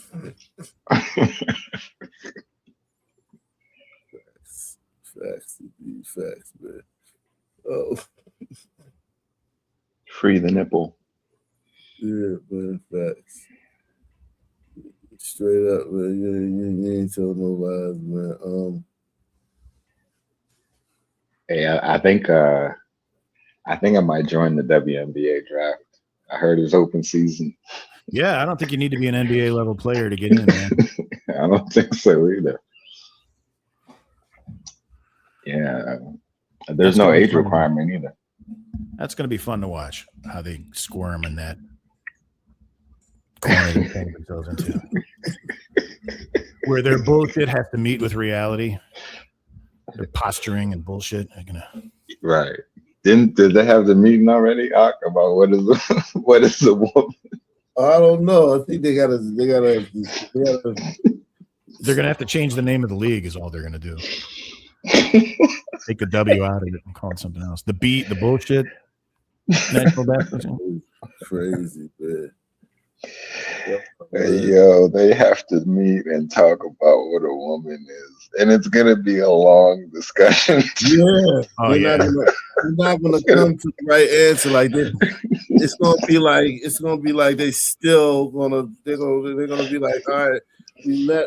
It's gonna be like the CBA. Remember when they did the CBA? They kept meeting and meeting. Yeah, yeah. I wonder what T-shirt they're going to put out for this. You know, pay me what I'm worth. And what the next T-shirt's going to be, and you know, they're going to have to hear a lot about the patriarchy during those meetings.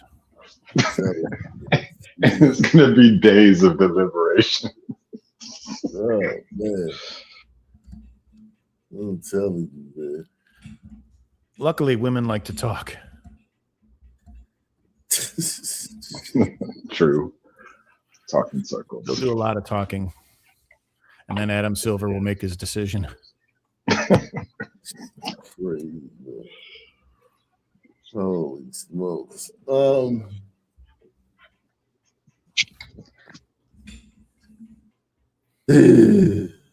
tell you, man. So I mean, I tell you, I just, it's the damnedest thing, man. I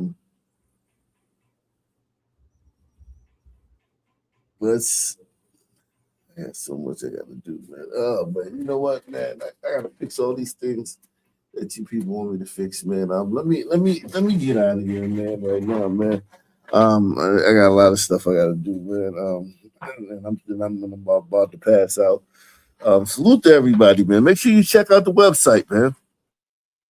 Go to the website, sure. Video, yada yada yada. Any final words, man? Any final thoughts? I invite the nation over to my channel. Check out my latest video on Team France, or the worst migrants. Check it out. Yeah, Jimmy Fields, man. Jimmy Fields. Jimmy Fields. All right. Jimmy Fields Productions. Jimmy Fields Productions. Yep. All right, nation. All right, Jimmy. Y'all be cool. Yosa. Salute, man. All right. Same black time, same black channel. I'm out of here, man.